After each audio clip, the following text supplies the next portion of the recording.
My mother's palm slammed onto the surface of my $10,000 Calicut marble island with a force that made my crystal wine glass tremble. The sharp sound echoed through the open-concept living room I had spent the last 3 years bleeding to build. "You have exactly 24 hours to pack your bags and get out, Zora," my mother Patricia hissed, her face twisted in a look of disgust I knew all too well. "We are taking this house back. It now belongs to your sister." I stood there frozen, my fingers tightening around the stem of my glass until my knuckles turned white. I looked past my mother to see Tia, my younger sister, standing near the floor, to ceiling windows that overlooked my Japanese Zen garden. She was wearing a tight pink maternity dress that accentuated her 6-month baby bump, and she was smirking. It was that same self-satisfied smirk she had worn since we were children, the one that said she knew she had already won before the game had even started. Behind her stood Connor, her husband, his eyes scanning the room not with appreciation, but with the greedy calculation of a man seeing dollar signs. He ran a hand along the exposed brick wall, the original brick I had spent weeks scrubbing by hand to restore, and whispered something to Tia that made her giggle. But Zora Tia said, her voice dripping with fake sweetness, "You cannot be selfish. I am having a baby. We need the space. Connor and I cannot raise a child in that cramped apartment anymore. And since you are all alone with no husband and no prospects, it just makes sense. You were just holding this place for me anyway, right?" The audacity hit me like a physical blow. They were not asking. They were evicting me from the home I had resurrected from a pile of rotting wood and termite-infested beams. "My name is Zora, and for 32 years I have been the family scapegoat, the mistake, the one they threw crumbs to while my sister feasted at the banquet. They think I am the black sheep of the family, but they forgot one important thing about biology. The black sheep is the only one whose wool cannot be dyed. It stays true to its nature, no matter how much you try to bleach it." And I was done being bleached. Before I tell you how I turned their greed into their absolute destruction, please take a second to hit that like button and subscribe to the channel. If you have ever built a castle only to have the people you love try to steal the keys, let me know in the comments below. Trust me, you are going to want to hear how this ends. I took a slow, deliberate sip of my Pinot Noir, the rich red liquid coating my tongue as I forced my heart rate to slow down. I needed to be cold. I needed to be surgical. My mother was still glaring at me, tapping her manicured nails on the stone. "Did you hear me?" Zora Patricia snapped. "I said 24 hours. We have the movers coming tomorrow morning to help you clear out your junk. Connor thinks this open layout will be perfect for the baby shower next week." My junk. That is what she called my life. I looked around the room. 3 years ago, this place was a literal hazardous waste zone. It was a dilapidated shack on the edge of the gentrifying district, a place the city had condemned. When my parents gifted it to me, it was a joke, a cruel prank. They gave Tia a luxury condo downtown and gave me a rotting structure filled with mold, telling me it was a lesson in character building. But they did not know what I knew. They did not see the bones of this house. They did not know that beneath the rot lay structural beams of old-growth heart pine that you cannot even buy anymore. They did not know I was a land use consultant and that I saw the zoning changes coming 5 years before they happened. Now the afternoon sun poured through the skylights I had installed myself, illuminating the hand-scraped hardwood floors and the custom steel staircase that led to the loft. This house was not just a building. It was my blood. It was my sweat. It was the only thing in the world that was truly mine. And they wanted to take it. "Mom," I said, my voice dangerously calm. I placed my wine glass down gently on a coaster. "You gave me this house. You signed the deed. You cannot just decide to take it back because Tia is bad with money and lost her condo." Connor stepped forward, then puffing out his chest. He was wearing a designer polo shirt that I knew he put on a credit card he could not pay off. "Watch your tone, Zora," he said, trying to sound authoritative. "It was not a gift. It was a loan of family property. Your parents were kind enough to let you live here rent-free while you played fix-it-upper. But now the family needs the asset. Look at this place. It is too much house for one single woman. It is selfish of you to hoard 3,000 square feet when your sister is bringing a grandchild into the world. I almost laughed. Alone rent-free. I lived in a tent in the backyard for the first 6 months because the roof was caving in. I said, my voice rising just an octave. I spent every dime of my savings every weekend, every holiday for 3 years turning this place from a crack den into a home. You guys did not visit once. Not once. You called it the dump. You laughed at me at Christmas dinner for smelling like sawdust. That is enough drama. Patricia cut in, waving her hand dismissively as if swatting away a fly. We are not discussing the past. We are discussing the future. The deed is in the family trust named Zora. Dad and I checked. We never legally transferred the land to you, just the structure that was on it. And since that structure is technically gone and you built this new fancy thing on our land, well, the law is on our side.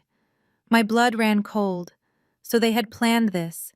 They had actually looked into the legalities. Or at least they thought they had. Tia waddled over to the couch my custom Italian leather soda that cost more than her first car, and flopped down onto it, putting her feet up on the coffee table. Ugh, this leather is so soft, she sighed, looking at Connor. Babe, we are definitely keeping this couch. Tell Zora she can take the old recliner in the basement. The level of entitlement was suffocating. It was not just greed. It was a complete erasure of my existence. To them, I was not a person. I was a placeholder. I was a steward of their future wealth meant to labor in the mud so they could walk on clean floors. I looked at my mother. Her face was set in stone, that mask of self-righteous matriarchy she wore to church every Sunday. She truly believed she was doing the right thing. In her mind, Tia was the prize, the one who married the white man, the one who was continuing the bloodline. I was just the worker bee. You are serious? I asked, my eyes locking with hers. You are actually kicking me out of the house I built with my own hands. It is for the family, Zora, she said, adjusting her pearl necklace. Why do you always have to make everything so difficult? Why can you not just be happy for your sister? She is finally settling down. This neighborhood is up and coming. It is safe for the baby. That condo downtown is too loud and dangerous. You can find a nice little apartment somewhere cheaper. You are used to struggling, honey. You are strong. Tia is delicate. She needs this. Used to struggling. The words hung in the air. I closed my eyes for a brief second, taking a deep breath. I could smell the faint scent of the jasmine I had planted in the trellis outside. I could hear the hum of the high-efficiency HVAC system I had installed last winter. Every inch of this place had a memory of my physical pain attached to it. The scar on my thumb from the table saw, the back pain from laying the tile in the master bath. They saw a luxury asset. I saw my survival. Okay, I said, opening my eyes. Tia clapped her hands together. See, I told you she would understand, Mom. Zora always folds, eventually. I did not finish. I interrupted, my voice sharp enough to cut glass. I said, okay, I understand where you stand. I understand that you think because you gave me a ruin and I turned it into a palace, you are entitled to the keys. I understand that you think the law is on your side because of a technicality about the land deed. I walked over to the kitchen island and picked up my phone. But there is something you need to know before you get too comfortable on my couch, Tia. Connor scoffed. Here comes the bluff. There is nothing you can do, Zora. The sheriff is friends with your dad. Do not make us call him to escort you out. I unlocked my phone and opened a specific app, the one connected to the smart home security system. I am not bluffing, Connor. I am just disappointed. I gave you guys a chance to be decent. I waited 3 years for you to show 1 ounce of respect for what I achieved, but you came in here, insulted me, threatened me, and tried to steal my life. I looked at the camera lens hidden discreetly in the motion sensor in the corner of the room. And Mom, I said, turning to her, you said the land belongs to the family trust. You might want to check the county clerk records again. Because when you signed that quitclaim deed 3 years ago to avoid liability for the asbestos in the basement, you didn't read the fine print. Patricia's face faltered for the first time. What are you talking about? I poured myself another splash of wine. I am saying that you have 24 hours, I repeated her words back to her, not to kick me out, but to get off my property before I have you all arrested for trespassing. And Connor? Get your feet off my brickwork. You are scuffing the sealant. The room went deadly silent. The smirk vanished from Tia's face. Connor straightened up, looking suddenly unsure. My mother looked furious, her mouth opening and closing like a fish out of water. You are lying, Patricia spat out. Your father said the land was ours. Call him, I challenged. Ask him if he remembers the clause about appurtenant rights and improvements. Ask him if he knows what a quiet title action is. Because the judge signed the final order this morning. This house, this land, and the air above it. It is all mine. This was the moment, the calm before the storm. I watched the realization sink in, the panic starting to flicker in Connor's eyes, as he realized his golden ticket might just be a one-way trip to humiliation. But they had no idea. The legal ownership was just the tip of the iceberg. What I had buried in the backyard and what I had found in the city archives about the history of this land was about to turn their entire world upside down. They wanted a war. They just walked onto a nuclear testing site. Get out, I whispered, sipping my wine, before I call the police. My mother's face turned a shade of purple I had never seen before. She grabbed her designer purse, her hands shaking with rage. You will regret this, Zora, she screamed. You ungrateful little wretch! You are choosing a house over your own flesh and blood. I chose me, I said simply. I finally chose me. As they stormed out, slamming the custom mahogany door behind them, I let out a breath I didn't know I was holding. My hands were trembling, not from fear, but from the adrenaline of finally standing up. I walked to the window and watched them get into their leased Mercedes, arguing violently with each other. I knew this was far from over. This was just the opening shot. They would be back and they would bring lawyers' lies and the entire weight of the family reputation to crush me. But I was ready. I looked down at the floor, imagining the secret hidden beneath the floorboards of the guest room. Let them come. They were fighting for a house. I was fighting for my life. 3 years ago.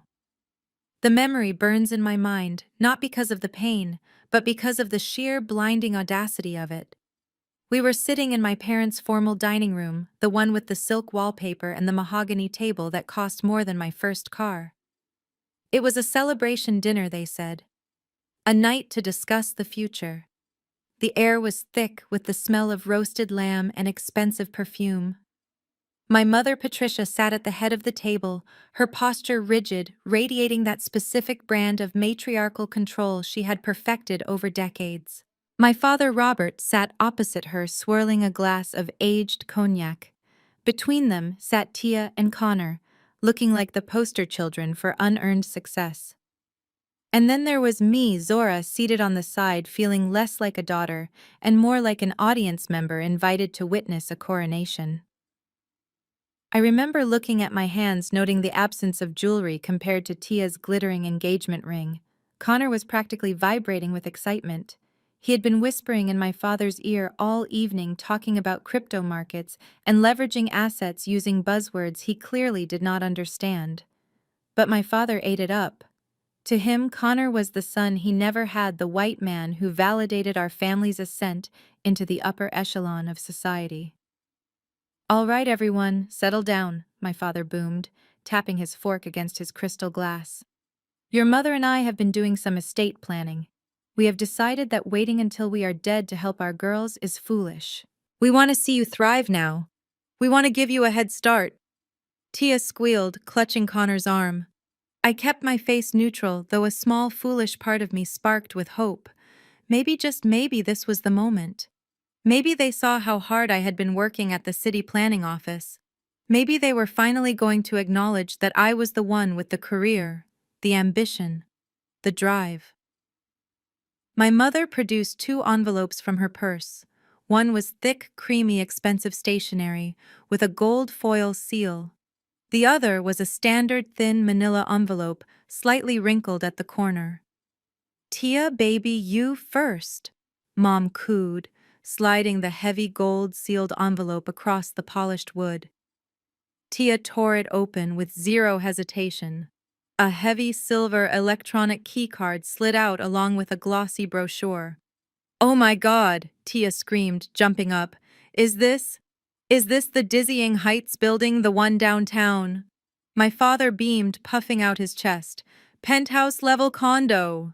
2 bedrooms, 2 baths, floor-to-ceiling windows, 24-hour concierge, and a rooftop infinity pool. It is fully paid off. The deed is in your name. We wanted to make sure you and Connor had a proper start to your marriage. No mortgage, no stress, just luxury." Connor looked like he was about to faint from joy. He stood up and rushed over to my parents, practically bowing as he shook my father's hand and kissed my mother's cheek. "Thank you, Robert. Thank you, Patricia. You have no idea what this means to us. I promise to take care of Tia and this property with my life. This is incredibly generous. We will make you proud." I watched them celebrate. I watched Tia hold up the keycard like a trophy. That condo was worth $500,000 easily. It was a prime asset in the heart of the city. It was safety. It was wealth. And then the room went quiet. All eyes turned to me. My mother slid the thin, wrinkled manila envelope across the table. It made a dry scratching sound against the wood. It did not slide smoothly like Tia's. It stopped halfway, forcing me to reach out and drag it the rest of the distance. "And for you, Zora," my father said, his voice dropping slightly, losing that boisterous warmth he had used for Tia. I opened the envelope. There was no brochure, no gold foil. Inside, I felt something cold and heavy. I tipped it over, and a set of 3 rusted iron keys clattered onto my china plate. They looked ancient, like something from a horror movie jail cell. Along with the keys was a folded legal document. I unfolded the paper. My eyes scanned the address. 4022 Decatur Street, Old Fourth Ward. I froze. I knew this property. Everyone in the family knew this property. It was the old storage house my grandfather had bought in the 50s. It had been sitting empty for 20 years. It was not a house. It was a carcass. "Dad," I whispered, looking up. This is the old shed behind the industrial park." "It is a house, Zora," my mother corrected sharply. "Or it could be. It sits on a double lot." I looked at the keys, then at Tia's shiny keycard. The contrast was so violent it felt like a slap in the face. "This place has been condemned twice," I said, my voice trembling. "The roof is collapsed. The foundation is cracking. It is in a neighborhood that has not seen a street sweeper in a decade. You are giving Tia a penthouse, and you are giving me a ruin." Connor let out a short, scoffing laugh, quickly covering it with a cough when I glared at him. "Now, Zora, do not be ungrateful," my father said, leaning forward. His face hardened, that familiar look of disappointment settling in his eyes. "This is exactly why we did this. Look at you. You are already complaining. You are already seeing the negative." "I am seeing reality, Dad," I protested. "That building is a liability, the property taxes alone." "We paid the back taxes," he interrupted. "You start at zero." "Look, Zora, let us be honest here. Tia, she is delicate. She is a flower. She needs a greenhouse to grow. She needs safety. She is not built for the rough and tumble world." He gestured to Tia, who was pouting now, looking genuinely victimized by my lack of enthusiasm. "But you, Zora," my father continued, pointing a finger at me. "You are a cactus. You can survive anywhere. You are tough. You have that grit. You do not need a handout. You need a project. We figured you could fix this place up. Use those degrees of yours. If you put in the sweat equity, you will have a home.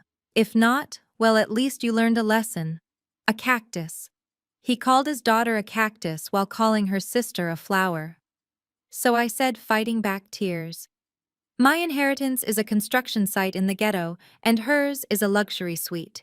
It is an opportunity," my mother sniffed, sipping her wine. "We are actually doing you a favor, Zora. We are getting that blight off our tax records.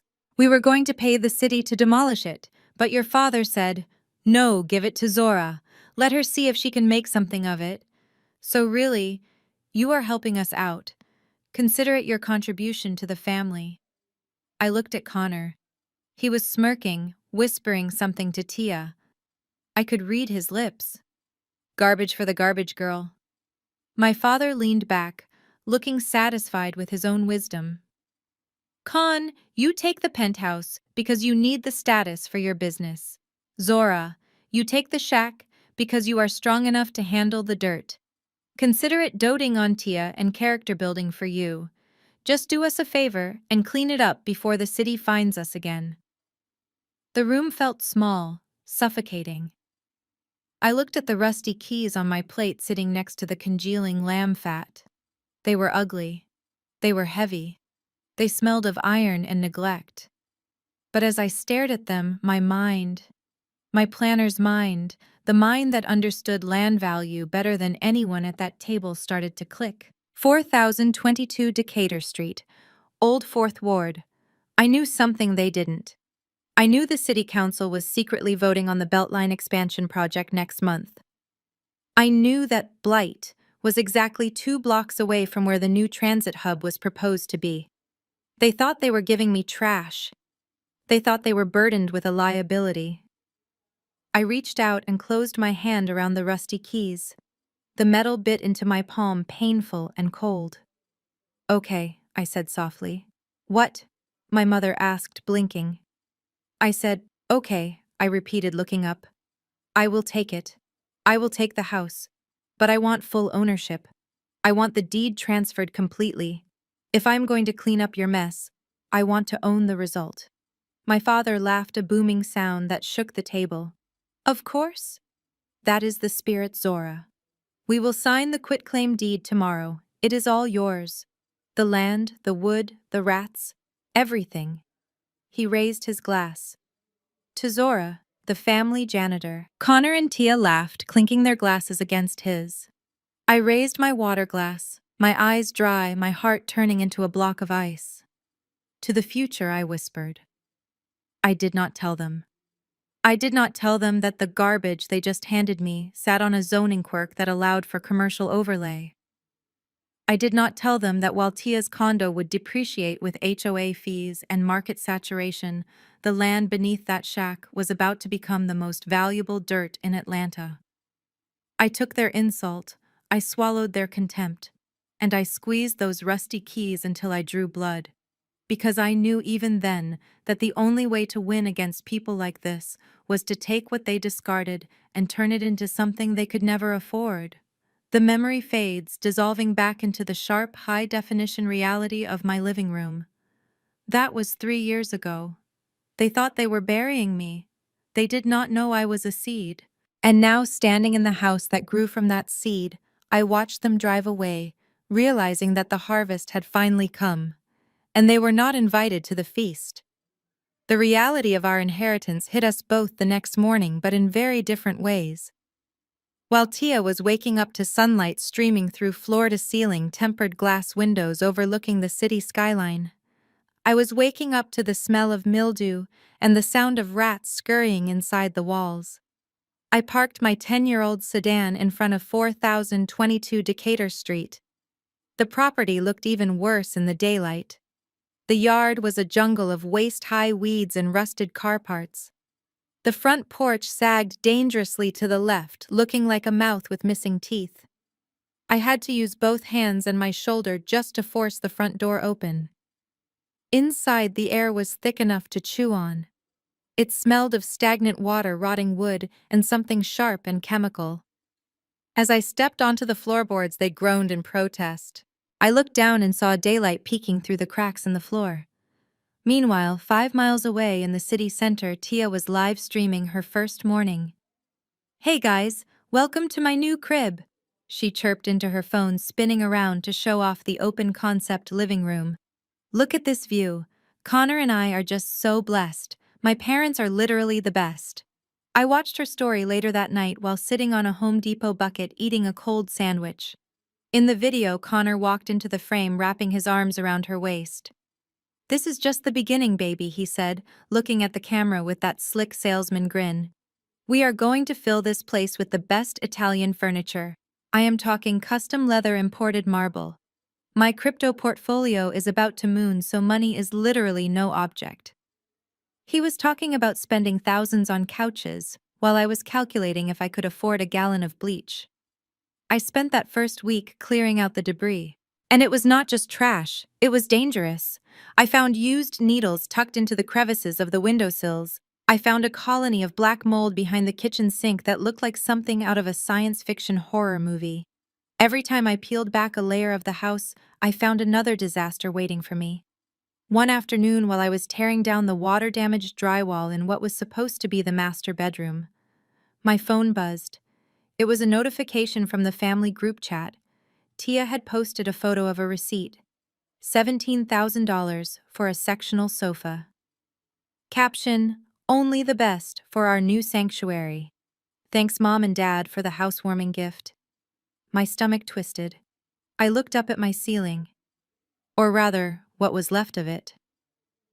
A massive dark stain was spreading across the plaster, weeping brown water onto the floor I had just swept. The sky outside had turned a bruised purple. A storm was coming. That night was the breaking point. The rain started as a drizzle but quickly turned into a deluge.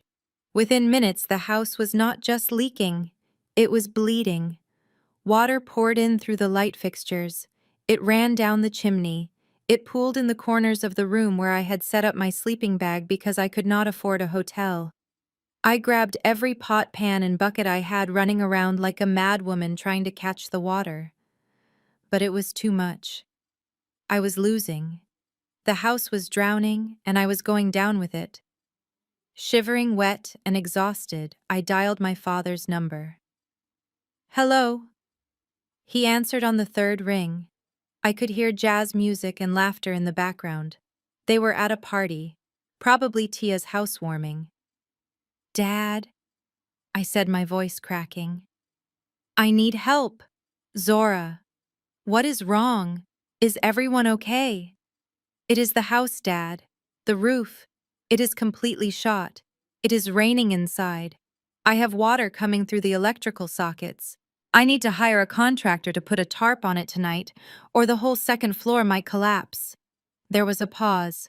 I heard him cover the phone and say something to my mother. Then he came back on the line, his voice tighter. "Well, Zora, that sounds like a maintenance issue. You own the house now." "I know I own it, Dad. But I don't have $5,000 for an emergency roof repair. I just need a loan, just until I get paid next month. Please, it is dangerous here." I heard the clinking of glasses, the laughter of my sister in the background. "Zora, look." My father sighed, sounding annoyed that I was interrupting his evening. "We just dropped a significant amount of money to help Tia furnish her place. She is just starting out, she has expenses. We are tapped out for the month." "You bought her a couch," I whispered, tears mixing with the rain on my face. "You bought her a $17,000 couch, but you won't help me keep the roof from falling on my head. Do not count your sister's money, Zora. It is unbecoming. We gave you a property free and clear. That is a huge asset. If you cannot manage it, maybe you are not as smart as you think you are. You wanted to be independent, right? You wanted the project. Well, this is the project. Figure it out." He hung up. The silence that followed was louder than the thunder. I sat there in the dark, the phone clutched in my hand, listening to the relentless rhythm of water hitting the plastic of the buckets. Plip, plop, plip, plop. I was 29 years old. I had a master's degree in urban planning. And I was sitting in a puddle of dirty rainwater in a house that my family gave me as a joke. I pulled my knees to my chest and cried. I cried for the injustice of it. I cried for the little girl who used to try so hard to get straight, as hoping it would make them look at me the way they looked at Tia. I cried until my throat burned and my eyes were swollen shut. But then, somewhere around 3 a.m., the tears stopped. I looked at the water dripping from the ceiling. It was hitting a spot on the floor where I had ripped up the carpet earlier. The water had washed away some of the grime, revealing the wood underneath. It was heart pine. Old growth heart pine. The kind of wood that hardened with age. The kind of wood that was virtually indestructible if you treated it right. I reached out and touched the wet wood. It was cold, hard, and solid. "They want me to fail," I said aloud to the empty room. "They are waiting for me to call them back and beg them to take it back. They want me to quit so they can say, 'See, Zora is messy.'" Zora couldn't handle it. I stood up. I wiped my face with the sleeve of my dirty flannel shirt. I walked over to the corner where I kept my tools. I grabbed a heavy-duty staple gun and the roll of plastic sheeting I had bought for the windows. If they wouldn't help me, I would do it myself. I climbed up the rickety ladder to the attic, the wind howling through the gaps in the eaves. I slipped 3 times. I drove a rusty nail into my palm. I screamed in frustration, but I kept going. I draped the plastic over the worst of the leaks. I stapled until my hand cramped. I moved heavy debris with strength I did not know I had. By the time the sun came up, the rain had stopped. I was covered in soot, blood, and insulation fibers. I looked like a wreck. But the floor was dry. I walked out onto the front porch and looked at the overgrown yard. My body ached, but my mind was crystal clear. This house was not a gift. It was a test, and it was a weapon. I took a photo of the sunrise hitting the broken roof and posted it to my private Instagram, the one my family did not follow. Caption: Demolition Day. Watch me turn this coal into a diamond. Meanwhile, across town, Connor was waking up with a hangover. He checked his crypto account. The market had crashed 30% overnight. He frowned, closed the app, and rolled over to hug Tia. "Don't worry, babe," he muttered into her hair. "I have a plan. Your parents have plenty of equity in their house. We just need to convince them to leverage it." He did not know it yet, but the clock was already ticking on their fake empire. And in the mud and grime of the old Fourth Ward, I was just starting to build a real one. The morning after the storm, I stopped being a daughter and started being a land use consultant. The tears were gone, replaced by the cold, hard logic that made me one of the best in my field. My parents saw a rotting carcass of a house. But as I stood there in the daylight looking at the water damage, I realized I needed to perform an autopsy before I could attempt a resurrection. I put on my N95 mask and grabbed the crowbar. If the drywall was soaked, it had to go. I needed to see the skeleton of this place. I started in the living room, swinging the crowbar with a rhythm that matched my anger. Smash, pull, rip, smash, pull, rip. Sheets of wet, moldy plaster crumbled to the floor, raising clouds of white dust. I worked for 3 hours straight, sweating through my clothes, fueled by a mixture of adrenaline and spite. Then I hit something hard. The crowbar didn't sink into the wall, it clanged against something solid. A metallic ring echoed through the empty room. I stopped. I used my gloved hands to pull away the remaining chunks of drywall. Behind the cheap water-damaged layer that had been slapped up in the 90s, there was a second wall. I grabbed a wire brush and scrubbed away a patch of grime. What emerged made me gasp. It was brick. But not just any brick. It was oversized with a distinctive grayish hue and irregular handmade edges. I pulled out my phone and turned on the flashlight, leaning in close. I ran my finger over the rough surface. Savannah gray brick. My heart skipped a beat. Being in urban planning, I knew the history. These bricks were rare. They were hand-molded in the 19th century along the Savannah River. They were incredibly valuable, reclaimed by architects for high-end historic restorations. People paid $10 a brick for these, and my entire living room, dining room, and kitchen were structural load-bearing walls made of them. My parents thought they gave me a wooden shack. They had actually given me a fortress wrapped in cheap paper. I moved to the floor. The carpet was a soggy mess of beige shag from the 70s. I sliced through it with a utility knife, rolling it up in heavy, wet bundles that smelled of wet dog and neglect. Underneath was a layer of linoleum, and under that black mastic glue, I found a corner near the window where the rain had washed some of the glue away. I took a scraper and chipped at the black gunk until I saw the grain. It was tight, impossibly tight. The wood had a deep amber glow even without varnish. Heart pine, old growth. This was timber harvested from trees that were hundreds of years old before they were cut down. You cannot buy this at Lowe's. You cannot even order it from lumber yards anymore. This wood was extinct in the commercial market. It was hard as rock and naturally resistant to rot and termites. I sat back on my heels, surrounded by debris, and started to laugh. A low, dry laugh.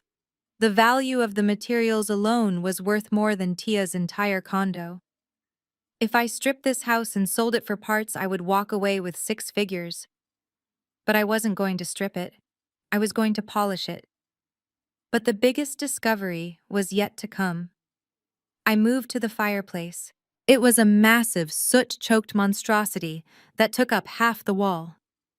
I needed to check the flue to make sure it wasn't blocked by a bird's nest or collapsed masonry. I reached up into the chimney, my arm covered in a trash bag. I felt around the damper. It was rusted shut. I wiggled it, pushing hard. Suddenly, something dislodged. It wasn't a brick. It was a metal canister about the size of a tennis ball tube covered in decades of soot. It clattered into the firebox. I picked it up. It was an old tobacco tin sealed with wax. I sat on the floor, my hands trembling slightly. I pried the lid off. Inside, wrapped in oilcloth, was a roll of paper. I unfurled it carefully. The paper was yellow and brittle, but the ink was black and sharp. It was a hand-drawn property survey. The date in the corner read, October 14th, 1954. My grandfather's name was on it. But this wasn't the survey on file with the county. I knew the county map by heart. I had pulled it the day I got the keys. The county map showed a standard rectangular lot ending exactly 10 feet from the back porch. This map was different. I grabbed my professional tape measure and ran out the back door.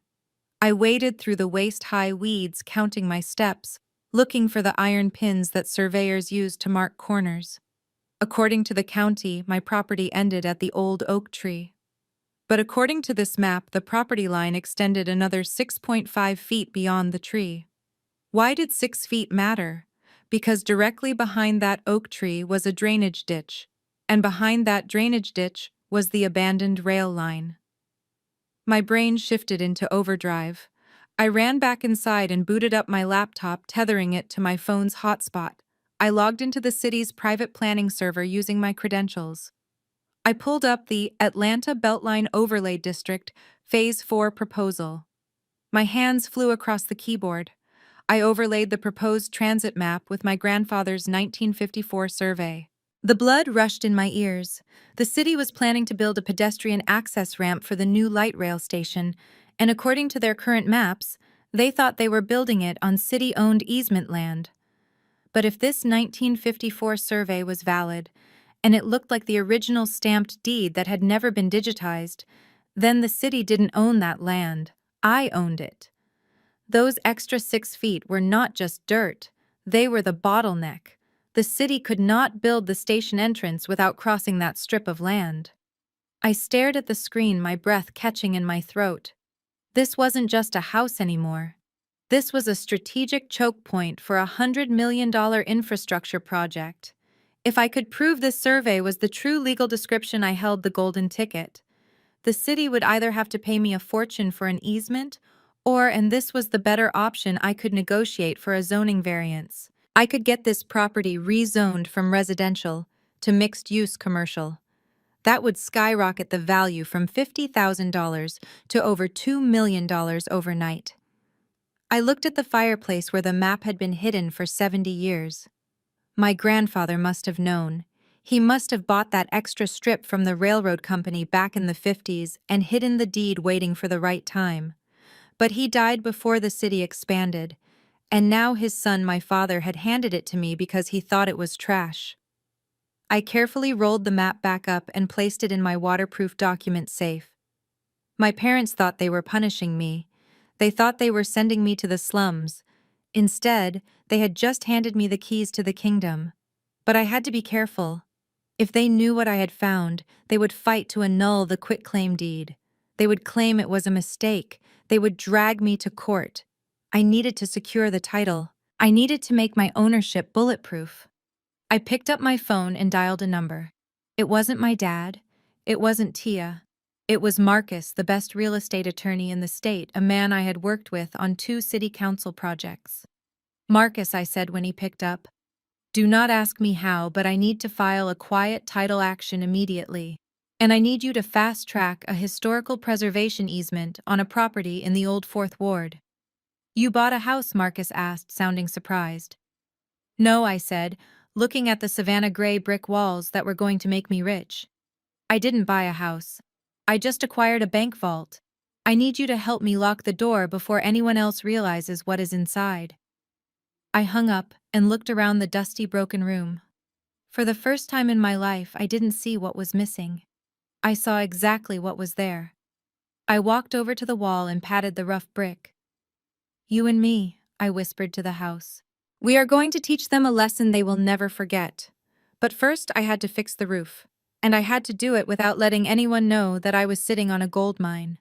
I had to play the part of the struggling poor daughter for just a little while longer. I went back to the kitchen, grabbed a broom, and started sweeping. The dust swirled in the afternoon light, looking like gold dust. The next 12 months were a blur of sawdust, instant noodles, and silence. While the rest of the world moved at a normal pace, my life became a series of gritty, exhausting frames. I stopped buying clothes. I stopped going to brunch. I stopped dating. Every single dollar from my paycheck went into lumber wiring and plumbing. I lived on a diet of ramen and ambition. My hands, once manicured and soft from typing reports, became rough and calloused. I had permanent splinters in my thumbs and paint under my fingernails that no amount of scrubbing could remove. But as I sanded away decades of grime from the heart pine floors, I started to fall in love. It was a strange romance. The house demanded everything from me, but it gave back. When I stripped the rot from the staircase, I found hand-carved banisters that would cost a fortune to replicate today. When I cleared the overgrown ivy from the backyard, I found a stone patio that had been laid down before the Civil War. But the most important work was happening in the shadows away from the hammers and nails.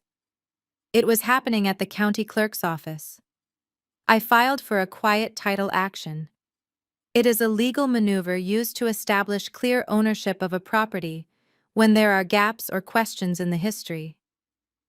Since my parents had signed that quitclaim deed handing over all rights and interests, and since the 1954 survey I found proved the land boundaries were different than current records, I had a window. I posted the required legal notices in the local paper. The tiny, boring classified ads that nobody reads. Notice to the public, any persons claiming interest in the property at 4022 Decatur Street must come forward within 90 days. I waited. I held my breath for 3 months. My parents did not read legal notices. Tia definitely did not read the newspaper. Connor was too busy staring at crypto charts to look at civic filings. The 90 days passed. No one contested it. The judge signed the order. The land, including the secret 6-foot strip that blocked the city's rail project, was now irrevocably mine. I had stolen the crown jewels right under their noses, and they were too busy looking in the mirror to notice. Across town, however, the mirror was starting to crack. Tia's life in the penthouse was beginning to look less like a dream and more like a financial prison. The building management slapped the residents with a special assessment fee to repair the elevators. I heard about it through the grapevine. Their monthly homeowners association fee jumped from $600 to $1,500 overnight.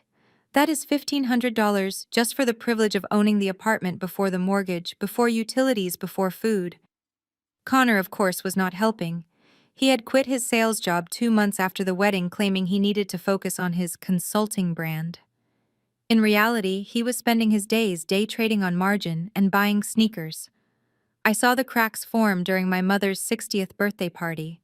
It was held at my parents' house, a lavish catered affair with crystal flutes and waiters passing hors d'oeuvres. I arrived late. I had spent the last 10 hours installing insulation in the attic, and despite showering twice, I knew I smelled like turpentine and drywall dust. I wore a simple dress from Target because I had not bought anything new in a year. When I walked in, the conversation stopped. Tia was sitting on the velvet sofa holding court. She looked exhausted beneath her heavy makeup. Her baby, my nephew, was sleeping in a designer carrier next to her. But I noticed she was wearing the same dress she had worn to Christmas. And Connor was wearing a brand new Rolex. "Oh, look who decided to join us from the slums," Connor announced, his voice loud enough to carry across the room. Tia wrinkled her nose, making a show of waving her hand in front of her face. "Zora, you smell like a hardware store," she said, sipping her champagne. "Do you not have hot water over there yet? Or do you just like smelling like a laborer?" I grabbed a glass of water, ignoring the waiter offering me wine. I could not afford a hangover. I had tiles to lay tomorrow. "I have hot water, Tia. I just have been working. Some of us build things instead of just buying them." My mother sighed, walking over to adjust Tia's collar, completely ignoring me. "Don't start, Zora. We are just happy you could make it. We were worried your car wouldn't make the drive. How is that project coming along?" "It is coming," I said simply. Connor laughed, leaning back and putting his feet up on my dad's coffee table. The arrogance radiating off him was nauseating. "I drove by that area last week," he lied. "I bet he hadn't been within 5 miles of the south side. It still looks like a dump, Zora. Honestly, I don't know why you are so stubborn. The land is worthless. Dog poop land, that is what the developers call it. You are pouring money into a black hole." My father nodded in agreement, slicing a piece of brie cheese. "Connor has a point, Zora. You have been at this for a year. You look tired. You look aged. Maybe it is time to cut your losses. We can probably find a buyer who wants to tear it down for a parking lot. You could move into a nice efficiency apartment near us." I looked at them. I looked at Tia, who was frantically checking her banking app under the table when she thought no one was looking. I looked at the fake Rolex on Connor's wrist. I looked at my parents, who measured success by how shiny things looked on the surface. They saw a tired woman smelling of paint. They didn't see the woman who had just secured a property deed that was about to be worth millions. "I am fine, Dad," I said, taking a sip of water. "Actually, I am better than fine. I am learning a lot about value." "Value?" Connor scoffed. "You own a pile of rotting wood in the hood. Tia and I own a sky palace. That is value." I smiled. A genuine, dangerous smile. "Keep telling yourself that, Connor." I left the party early. As I walked to my car, I heard them laughing inside. They were laughing at the failure of the family. I drove back to my house. I walked onto the new back deck I had finished the night before. I stood in the dark, looking at the overgrown trees and the silent railroad tracks beyond the drainage ditch. My phone buzzed. It was an alert from the City Planning Commission. Agenda Update Phase 4, Transit Hub finalized. Eminent domain proceedings to begin next month. I looked at the tracks. I looked at my survey map. The city was coming, and they were going to have to go through me. Connor called it dog poop land.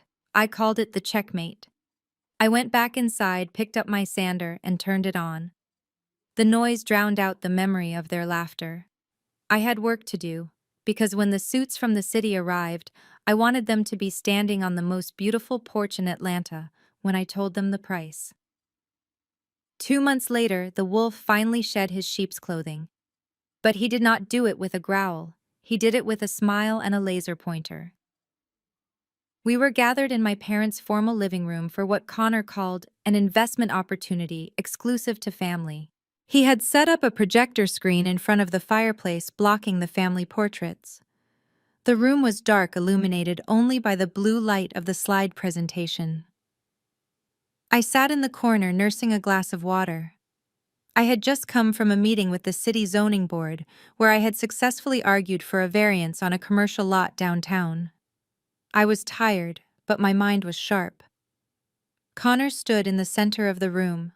From where I sat, the low angle made him look looming distorted. He was wearing a suit that cost more than my entire tool collection. Robert Patricia.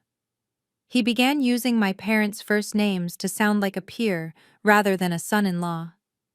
We need to talk about dead capital.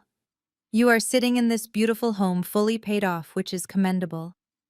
But in today's economy, a paid-off house is a wasted asset. It is lazy money. My father nodded sagely as if he understood, though I knew his knowledge of finance stopped at his pension plan. I have been working on something revolutionary. Connor continued, clicking a remote. A graph appeared on the screen, the line shooting straight up. It is a fintech startup called Vellum. We are disrupting the blockchain verification space. We are pre-revenue right now, but we are projected to be a unicorn within 18 months. Tia clapped softly from the sofa. She was wearing a new diamond tennis bracelet. I noticed she kept twisting it, a nervous tic she had when she was lying. What I am offering you, Connor said, lowering his voice to a conspiratorial whisper, is a chance to get in at the seed round, before the venture capitalists swarm in. But you need liquidity. I straightened up in my chair. I knew exactly where this was going. How much liquidity? My mother asked, her eyes wide. 200,000, Connor said smoothly. The room went silent. That is a lot of money, son, my father said, frowning. We don't have that kind of cash in the savings account. Exactly, Connor smiled. But you have it in these walls. You have $600,000 of equity in this house. If you do a cash-out refinance, you can pull out the $200,000 invested in Vellum, and within a year your return will pay off the new mortgage and leave you with $1 million in profit. It is literally free money. I felt bile rise in my throat. It was the oldest trick in the book.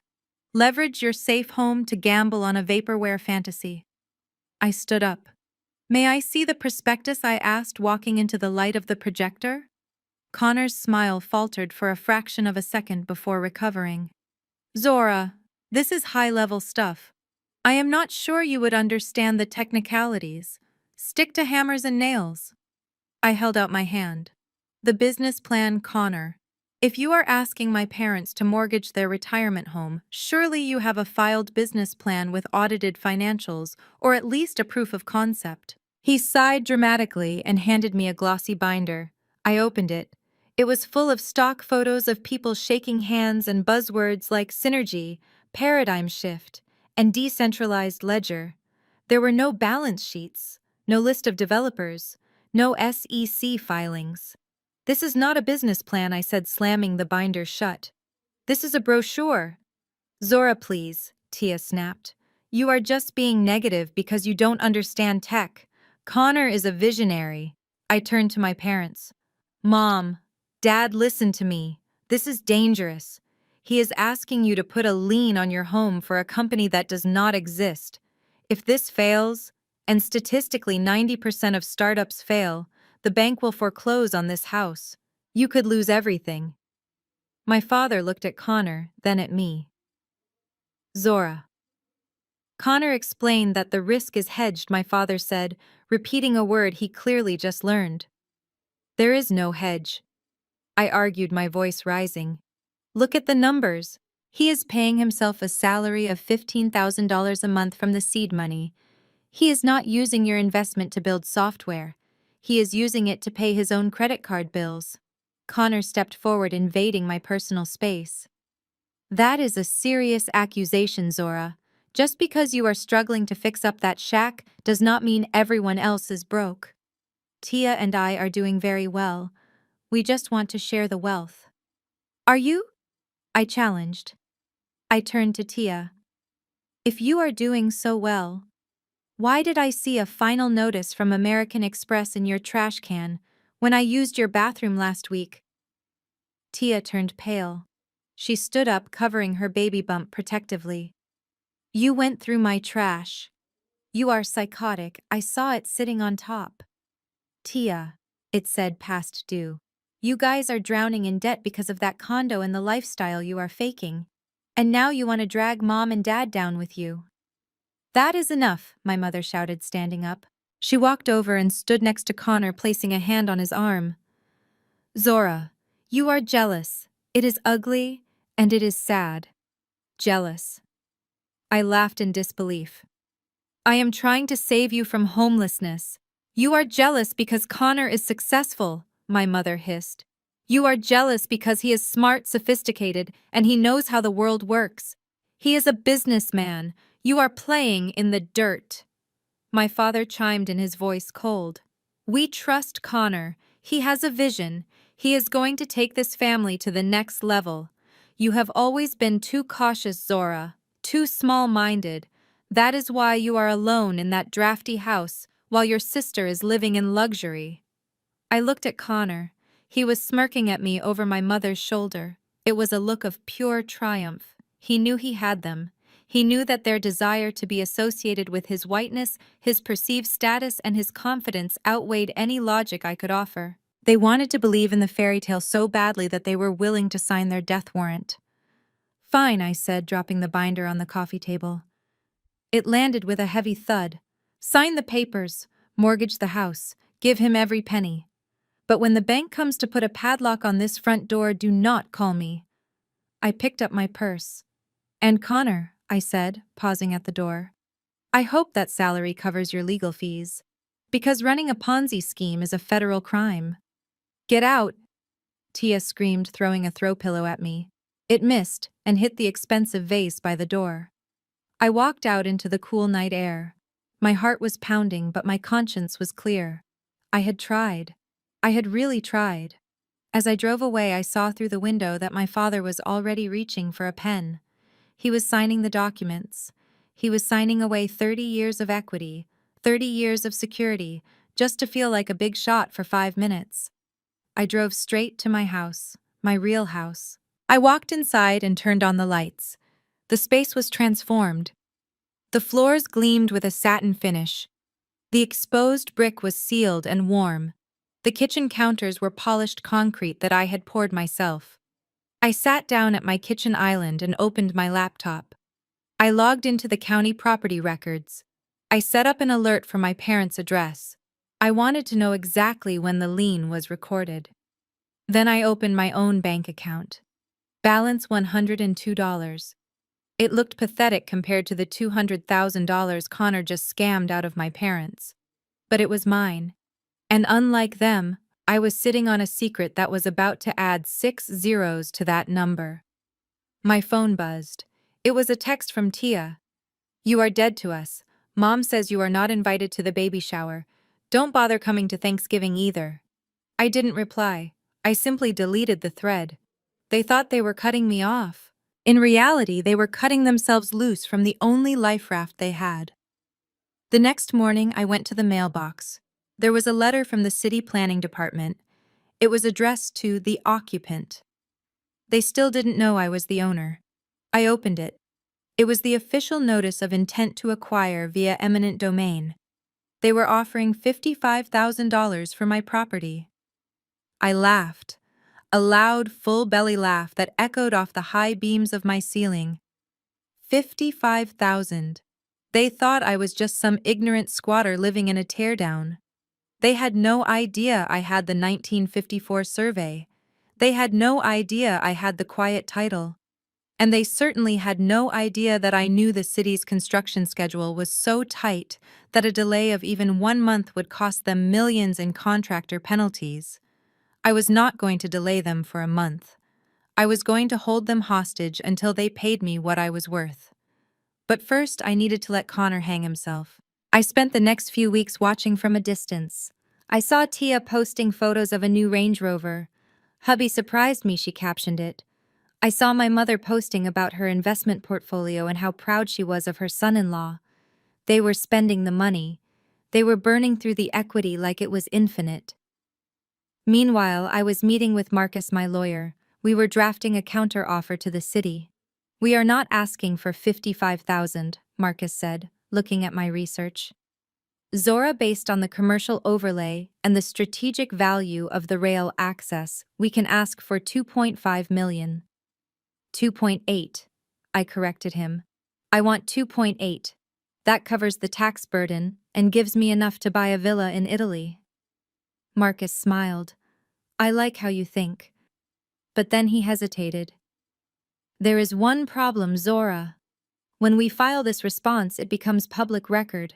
Your family is going to find out. Let them find out, I said, leaning back in my chair. But not yet. I needed the timing to be perfect. I needed Connor to be completely tapped out. I needed the bank to be breathing down their necks. And as fate would have it, the universe provided the perfect storm. 6 months later, the crypto market crashed. Vellum Connor's fake company went silent. His website disappeared. And the first mortgage payment on my parents' refinance came due. My mother called me. Zora, she said, her voice trembling. Have you heard from Connor? He is not answering his phone. I stood in my living room looking out at the lush garden I had planted. No, Mom, I said calmly. I haven't. Why, He said there was a banking glitch. He said the dividends are delayed. But the bank just called. They said our payment is past due. I closed my eyes. It had begun. I am sure the visionary businessman has a plan, Mom, I said, injecting just enough ice into my voice to freeze her. Zora, please. We are scared. I hung up. I walked over to the window. A black sedan was pulling up to my driveway. It was not my parents. It was a city official. He was carrying a briefcase. I opened the front door and stepped out onto the porch. Can I help you? I asked. Ms. Zora Carter, the man asked. That is me. We received your counteroffer regarding the rail expansion easement. The City Council has reviewed your documentation regarding the 1954 survey boundaries. And I asked, my heart pounding against my ribs. And he sighed, looking at the pristine condition of my house, realizing they could not simply bulldoze it as a teardown anymore. We are prepared to meet your terms, but we need to close in 30 days. I smiled. 30 days is perfect. I signed the preliminary paperwork right there on the porch. As the official drove away, I looked down at the paper in my hand. It was an offer sheet for $2.8 million. I walked back inside. The house was quiet. It was peaceful. My family was falling apart. My parents were facing foreclosure. Tia was married to a fraud. And I was a millionaire. But I wasn't going to tell them. Not yet. I was going to wait until they came to me. I was going to wait until they were desperate enough to try to take the one thing I had left. And that is when the real war would begin. If you asked my family, 4022 Decatur Street was still a teardown. In their minds, it was the place where they sent the unwanted daughter to fail. But if you stepped inside my front door now, you would think you had walked into the pages of Architectural Digest. The transformation did not happen overnight, but when it finally came together, it was breathless. I remember the day the contractors finished the final install. The morning sun poured through the new floor-to-ceiling steel casement windows, hitting the polished concrete floors and creating a reflection that looked like liquid gold. I stood in the center of the open-concept living area. The wall of rotting plaster was gone. In its place stood the exposed Savannah gray brick, cleaned and sealed, radiating a history that money cannot buy. The kitchen, once a rat-infested closet, was now a chef's dream. I had installed a massive island made of Calicotta viola marble, the purple veining in the stone complementing the warm tones of the reclaimed heart pine beams overhead. I walked over to the custom floating staircase. It was made of blackened steel and white oak, a perfect marriage of the industrial past of the neighborhood and the modern future I was building. I ran my hand along the railing. It was cool and smooth. Every inch of this house was a testament to my stubbornness, but the real magic was outside. I slid open the glass doors that led to the backyard. A year ago, this had been a jungle of poison ivy and rusted car parts. Now it was a sanctuary. I had used my knowledge of landscape architecture to create a Japanese-inspired Zen garden. The chaos was gone, replaced by order and peace. I had planted mature Japanese maples that turned a brilliant crimson in the autumn. A small koi pond sat in the corner, the gentle sound of trickling water drowning out the city noise. The perimeter was lined with tall bamboo for privacy, creating a green wall that separated my world from the rest of the neighborhood. I sat on my teak deck chair and took a deep breath. It smelled of jasmine and cedar, not mold and despair. I was finally done. But a house is just a building until you know what it is worth. The next morning, Mr. Henderson arrived. He was the senior appraiser for the city's largest bank, a man known for being tough, fair, and impossible to impress. He pulled up in a sedate sedan, looking at the neighborhood with a critical eye. The neighborhood was changing. I watched from the window as a young couple walked a French bulldog past a new artisan coffee shop that had opened across the street.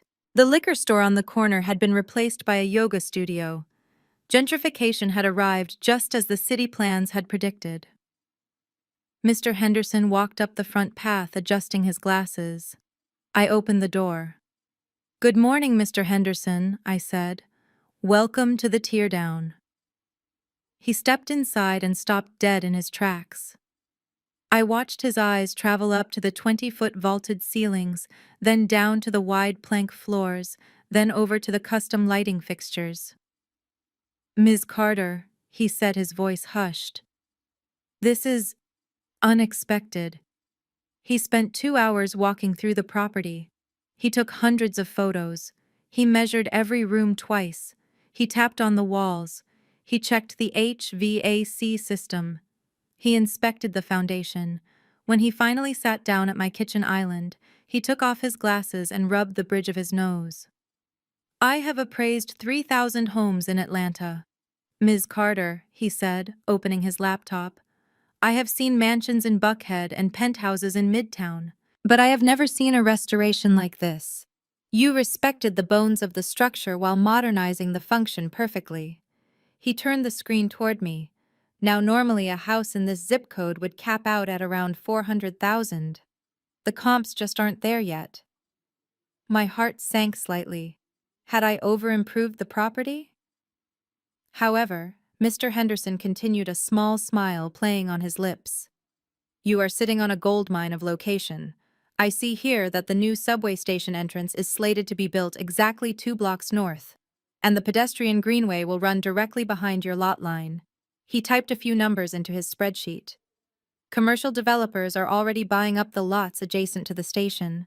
This area is about to become the new cultural hub of the city.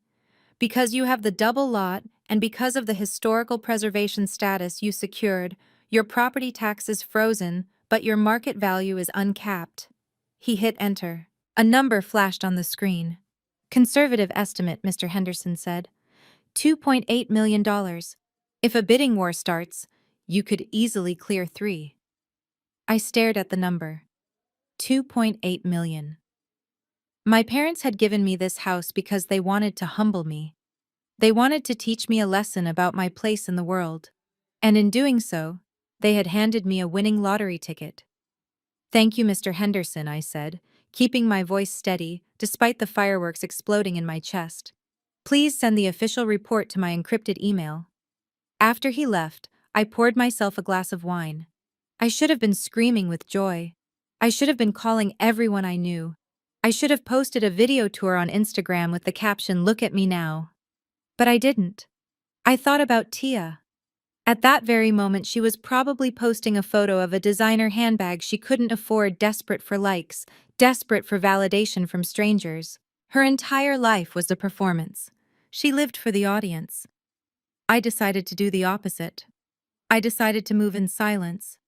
I didn't post a single photo of the renovation. I kept my social media profile dormant. To the outside world, and especially to my family, I was still the struggling sister living in a construction zone. Only 2 people knew the truth. Marcus, my lawyer, and Sarah, my best friend from architecture school. Sarah came over that evening to celebrate. When she walked in, she literally screamed. "Zora." she yelled, spinning around in the living room. "You are lying. This is the same house. This is the house where we found a possum in the bathtub." "The very same," I laughed, handing her a glass of champagne. She walked over to the window and looked out at the Zen garden. "You know they are going to die when they see this, right?" Sarah said, turning back to me. "Your mom, Tia, Connor. When they realize that you are sitting on a multi-million-dollar estate while they are drowning in debt, it is going to kill them." "That is the plan," I said, taking a sip of my drink. "But why keep it a secret?" Sarah asked. "Why not rub it in their faces right now?" "Because," I said, walking over to the fireplace where the 1954 survey was hidden. "The best revenge isn't a reaction. It is a revelation. I want them to think I am weak. I want them to think I am desperate. Because when people think you are weak, they get sloppy. They get arrogant. And that is when they make mistakes." I looked at my reflection in the dark glass of the window. "They are already making mistakes, Sarah. Connor is desperate. I can smell it. He is going to come for this house. He is going to think it is an easy target to liquidate for quick cash." "Let him come." Sarah grinned. "Exactly." I smiled back. "Let him come." The house was ready. The trap was set. Now, all I had to do was wait for the wolves to arrive. I spent the next few months living in my secret paradise. I drank my coffee on the porch, listening to the birds. I hosted small, intimate dinners for my colleagues who knew how to keep their mouths shut. I built a life that was rich in reality, not just appearance. Meanwhile, the neighborhood continued to rise around me. The sound of construction was everywhere. Cranes dotted the skyline. The city was marching toward my doorstep, bringing with it wealth and power. And just as I predicted, as my star was rising in the shadows, my family's star was burning out in public view. The calls from my mother became less frequent. Tia's posts became more erratic. The silence from Connor was deafening. I knew the storm was gathering. But this time, I wasn't the girl holding a bucket under a leaking roof. I was the captain of an unsinkable ship, and I was ready to watch them drown in the waves they created. The crash did not happen in slow motion. It happened all at once, a violent collision of reality and delusion that shattered my family's glass house into a million jagged pieces. While I was drinking artisanal tea in my garden, watching the butterflies land on my Japanese maples, my sister was standing in the lobby of the Dizzying Heights condominium complex, screaming at a security guard named Gary. I know this because someone filmed it. Of course they did. When the golden child falls, the world loves to watch.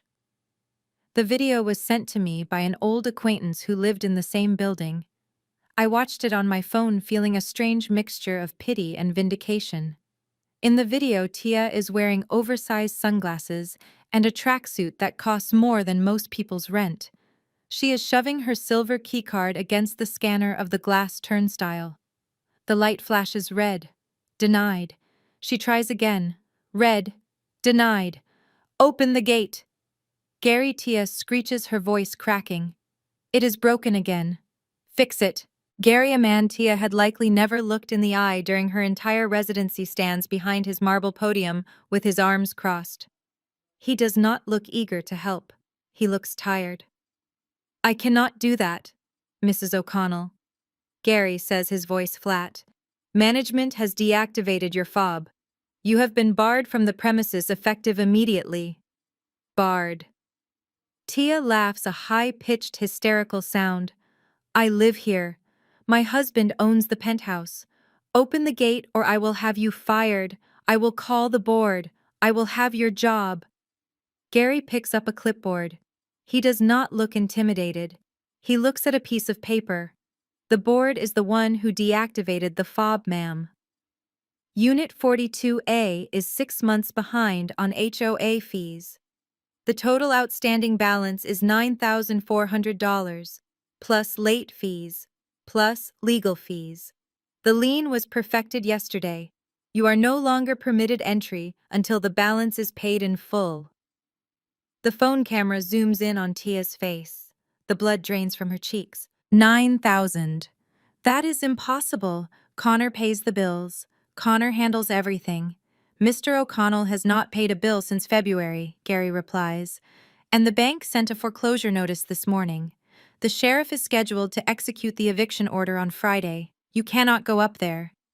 But my things, Tia screams, grabbing the turnstile. My baby's nursery, my jewelry, my medication. I am pregnant. You cannot do this to me. I am sorry, ma'am, Gary says, reaching for his radio. But if you do not leave the lobby, I have to call the police for trespassing.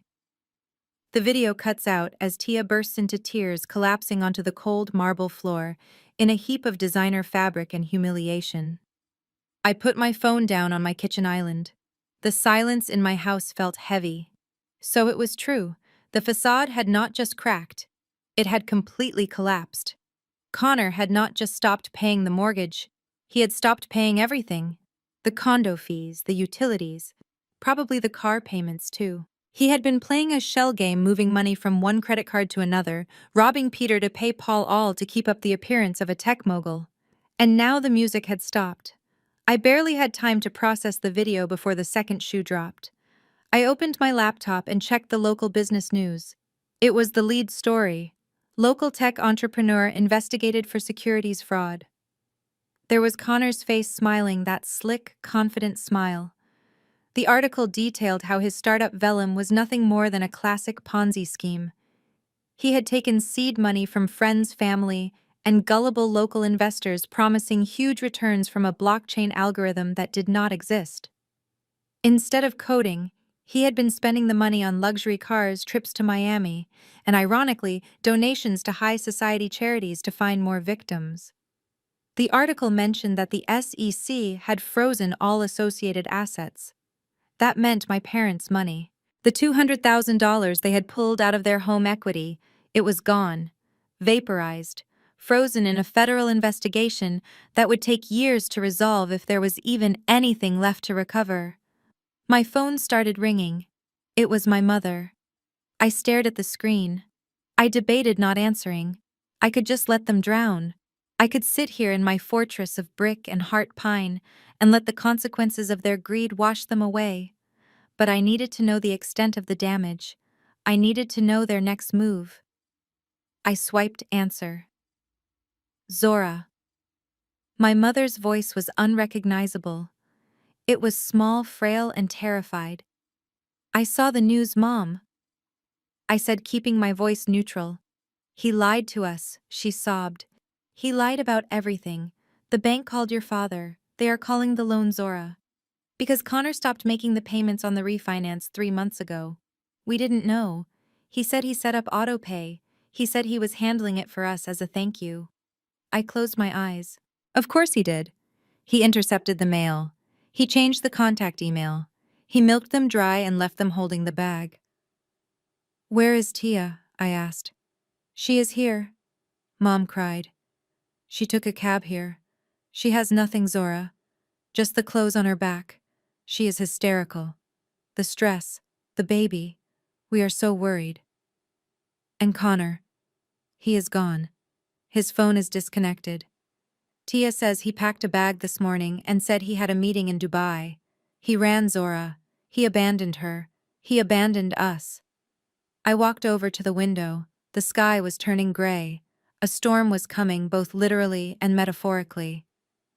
What are you going to do? I asked. I don't know, she whispered. The lawyer says we might lose the house. Our house. We have no cash, Zora. Your father's pension is barely enough for groceries. We are ruined. There was a long silence. I waited for it. I waited for the apology. I waited for her to say, You were right, Zora. We should have listened to you. We are sorry we treated you like garbage while we worshipped a thief. But the apology never came. Instead, her voice shifted.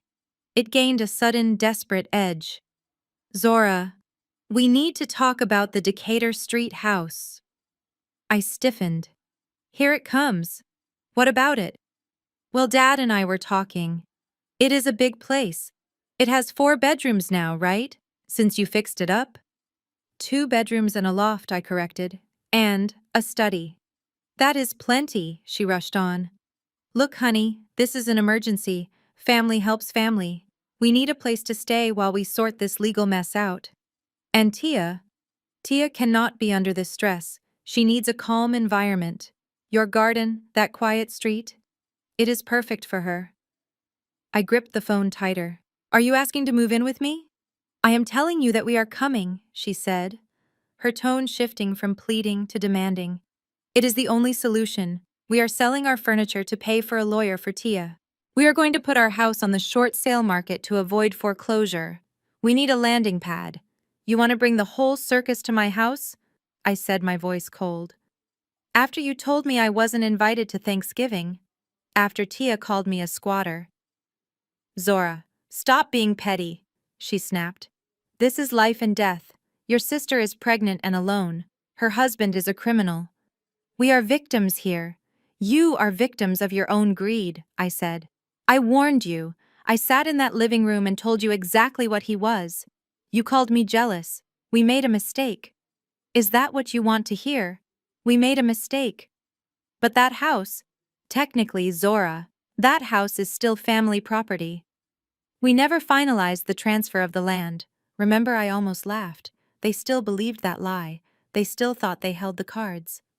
Actually, Mom, no, listen to me, she interrupted. We are packing now. We will be there tomorrow afternoon. Dad is renting a U-Haul. We are going to move into the downstairs master. Tia can take the loft. You can stay in the study. It is just temporary, just until Connor is found and we get our money back. She was delirious. She actually thought they were getting money back. She actually thought she could dictate the sleeping arrangements in my house. Zora, do not lock the door, she warned. Do not make a scene. The neighbors have seen enough drama. We are coming home. She hung up. I stood there listening to the dial tone. They were coming. The locusts were coming to consume the harvest they hadn't planted. They were coming with their U-Haul and their entitlement and their chaos, expecting to bulldoze over me just like they always had. I walked over to my document safe. I spun the dial and opened the heavy steel door. I pulled out the black binder, the one labeled Quiet Title Action, Final Decree. I pulled out the second binder, the one labeled Historical Preservation Covenant. And then I pulled out a third folder, one I hadn't looked at in a while. It contained the receipts, every single receipt from Home Depot, the lumber yard, the plumbers, the electricians. Every invoice for my labor hours, calculated at my professional consulting rate of $200 an hour. Total investment, $850,000. If they wanted to claim the house was theirs, fine. I would let them try. But first, they would have to pay the bill. I walked to the kitchen and poured the rest of the wine down the sink. I needed a clear head. I picked up my phone and dialed Marcus. Marcus, I said when he answered. It is happening. They are coming tomorrow. Are you going to let them in? Marcus asked. I looked around my beautiful, peaceful sanctuary. I looked at the exposed brick that I had scrubbed with my own blood and sweat. Yes, I said softly. I am going to let them in. Zora. Are you sure? Marcus sounded worried. Once they establish residency, it is harder to get them out. I am not going to let them establish residency, Marcus. I am going to let them in so they can see exactly what they lost. I want them to see the marble. I want them to see the garden. I want them to smell the money they think they can steal. And then I'm going to introduce them to the sheriff. Not the one they think is on their side, the one who enforces the preservation laws. I hung up. I went to the front door and unlocked it. I wanted them to walk right in. I wanted the trap to be wide open. They were bringing a U-Haul full of old furniture and broken dreams. I was waiting with a briefcase full of nightmares. The golden child had fallen. Now she was about to land on a landmine. The GPS voice announced, "You have arrived," just as my father slammed on the brakes of the U-Haul truck. I was sitting in the back seat of our leased Mercedes, squeezed in next to a pile of Tia's suitcases that would not fit in the truck. Tia was in the front seat, fanning herself with a foreclosure notice, looking like she was about to be sick. Dad is an idiot, Tia groaned, peering out the window through her oversized sunglasses. He put in the wrong address. This is the arts district. There is no way Zora lives here. I looked out the window. My heart did a strange flip. The last time I saw 4022 Decatur Street 3 years ago, it was a jungle of kudzu and despair. The houses on either side had been boarded up. The street had been littered with broken glass. But now the street was lined with young oak trees. The broken sidewalk had been replaced with crisp, clean concrete. And the house, I gasped. Robert, my mother hissed into her phone connected to the truck ahead. You stopped in front of a mansion. Keep driving. Zora's shack is down the block. No, Patricia. My father's voice crackled over the speaker, sounding confused and irritated. The GPS says this is it. Look at the number on the mailbox. I looked. A sleek, modern mailbox made of corten steel stood at the end of the driveway. The numbers were laser cut into the metal, backlit by a soft solar glow even in the daylight. 4022. This cannot be it, Connor said. Yes, Connor was here. He had resurfaced 2 hours ago looking disheveled and frantic, claiming his flight to Dubai was cancelled and that he could not leave his beloved family in a time of crisis. In reality, I knew he had nowhere else to go. His accounts were frozen. He was just as homeless as we were. He leaned across me, pressing his face against the glass. His eyes, usually dead and calculating, suddenly lit up with a feverish intensity. Look at that roof, he whispered, his breath fogging up the window. That is slate. Real slate. And those windows? Those are custom steel casements. They cost $2,000 a panel. We all stared. The house sat on a slight hill commanding the street. The rotting wood siding was gone, replaced by exposed, restored brick that looked historical and expensive. The collapsing porch was now a wide wrap-around veranda with a modern pergola.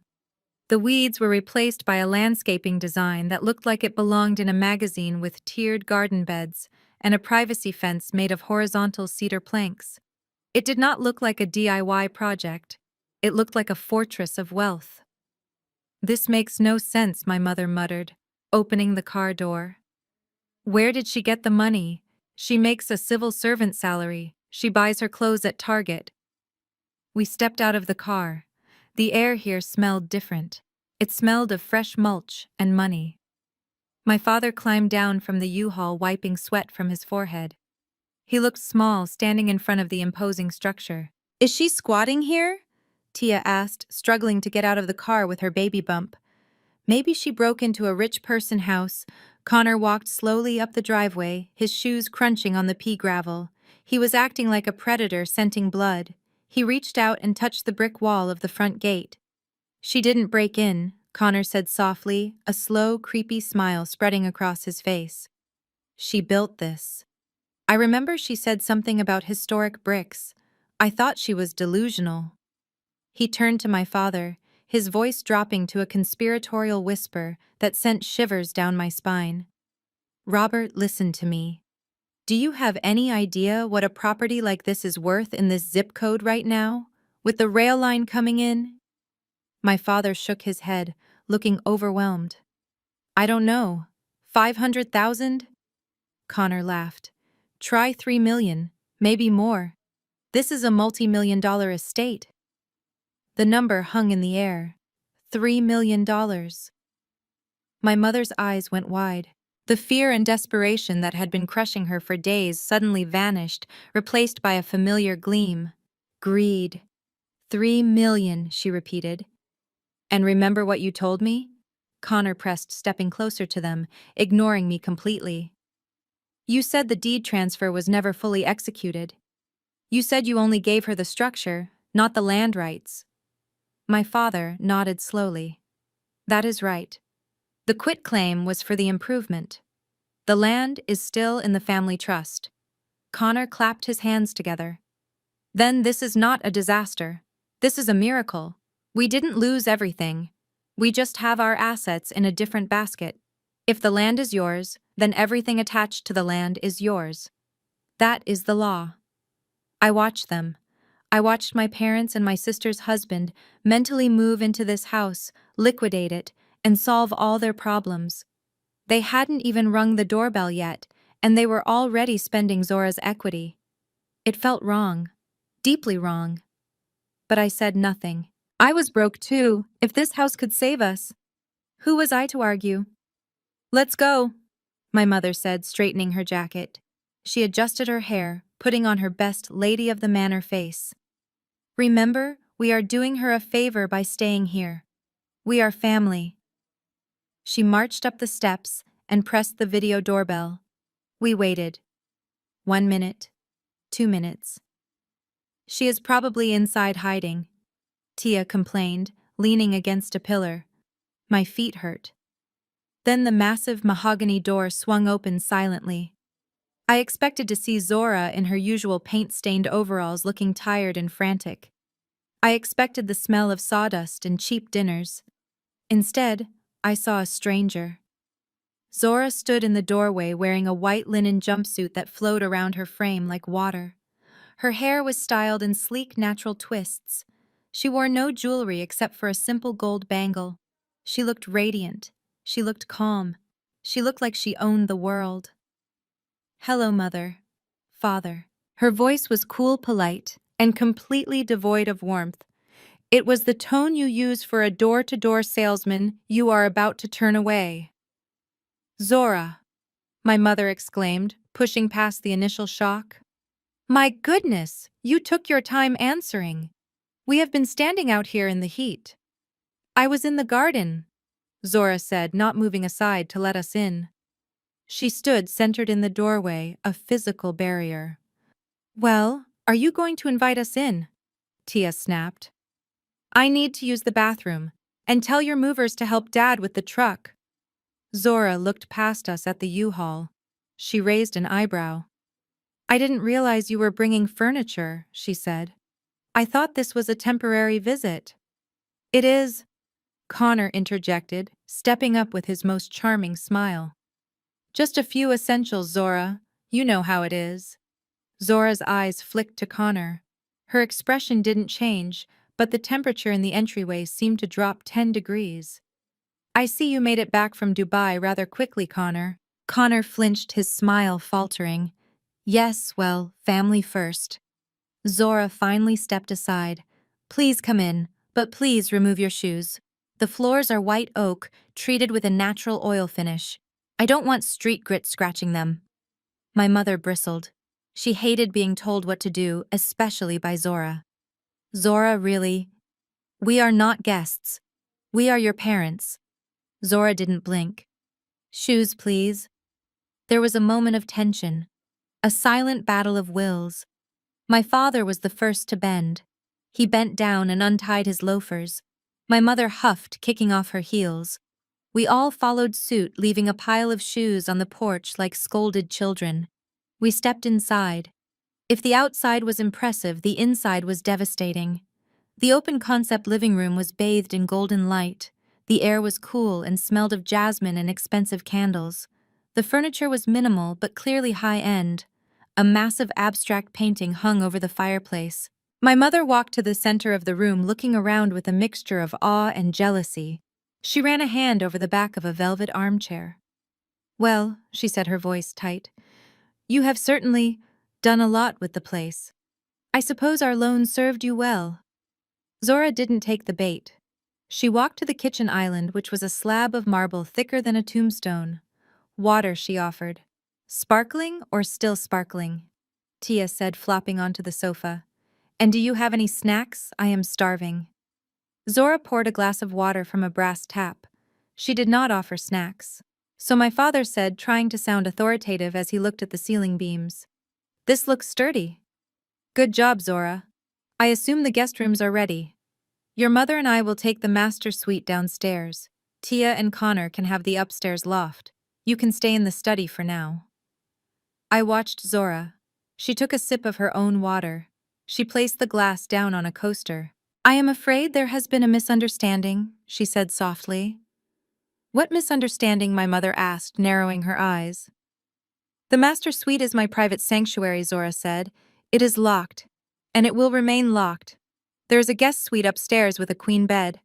Tia and Connor can use that. And us, my mother demanded. Where do we sleep? There's a pull-out sofa in the study, Zora said, gesturing to a room off the hallway. It is quite comfortable. My mother's face turned red. You expect your father and me to sleep on a sofa? In our own house? Zora's expression didn't waver. In my house, she corrected. And yes, if you need a place to stay, those are the accommodations. If they are not to your liking, there is a Holiday Inn 3 miles down the road. Connor stepped in, sensing the explosion. Now, ladies, let's not fight. Zora has been living alone for a long time. She is used to her space. We can make it work, Patricia. The study is fine. He winked at Zora. She didn't wink back. I watched Connor's eyes. He was scanning the room, pricing everything. The light fixtures, the art, the appliances. He was calculating the liquidation value. You have done a great job, Zora, Connor said. Really, this adds significant value to the family portfolio. Zora smiled then. It was a small, sharp smile. I am glad you think so, Connor. Value is such a subjective thing, isn't it? I felt a knot form in my stomach. They thought they were the sharks entering a seal pond. They thought they were just moving in to take over. But looking at Zora standing there in her white linen cool as ice, I had a terrifying thought. We weren't the sharks. We were the bait. Well, bring the boxes in, my mother commanded, deciding to ignore the slight for now. She wanted to establish residency. That was the goal. Once we were in, we were in. Zora watched us from the kitchen as we began to haul our sad, desperate boxes into her palace. She didn't offer to help. She didn't lift a finger. She just stood there, sipping her water, watching us with an expression I couldn't quite place. It wasn't fear. It wasn't anger. It was pity. And that scared me more than anything else. Because if Zora Carter, the girl we had bullied for 30 years, was pitying us, then we were in much deeper trouble than we realized. The sound of my mother chewing a slice of pepperoni pizza felt like a jackhammer against my skull. They had been in my house for exactly 4 hours, and the energy had shifted from an invasion to an occupation.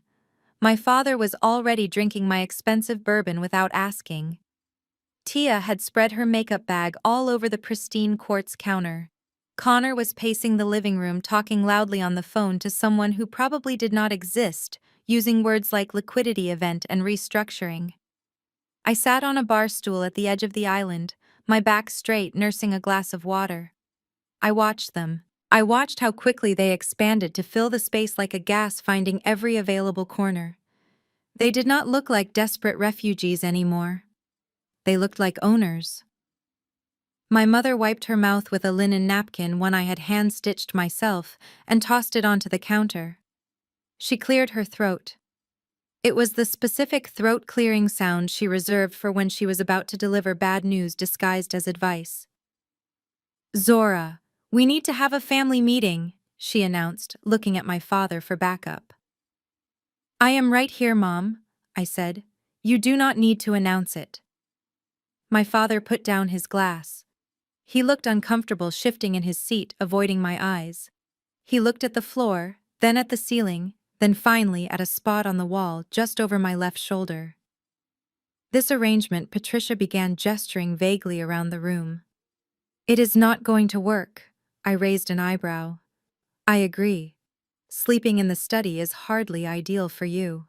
Perhaps the Holiday Inn would be better suited for your needs. No, Zora, that is not what I mean. Connor stopped pacing. He walked over and stood behind Tia, placing his hands on her shoulders. The camera in my mind zoomed in on his face. It was predatory. He was the one pulling the strings, I knew it. He had whispered poison into their ears the moment they saw the potential value of this property. What your mother is trying to say, Connor said smoothly, is that this house is a significant family asset, and right now the allocation of resources is inefficient.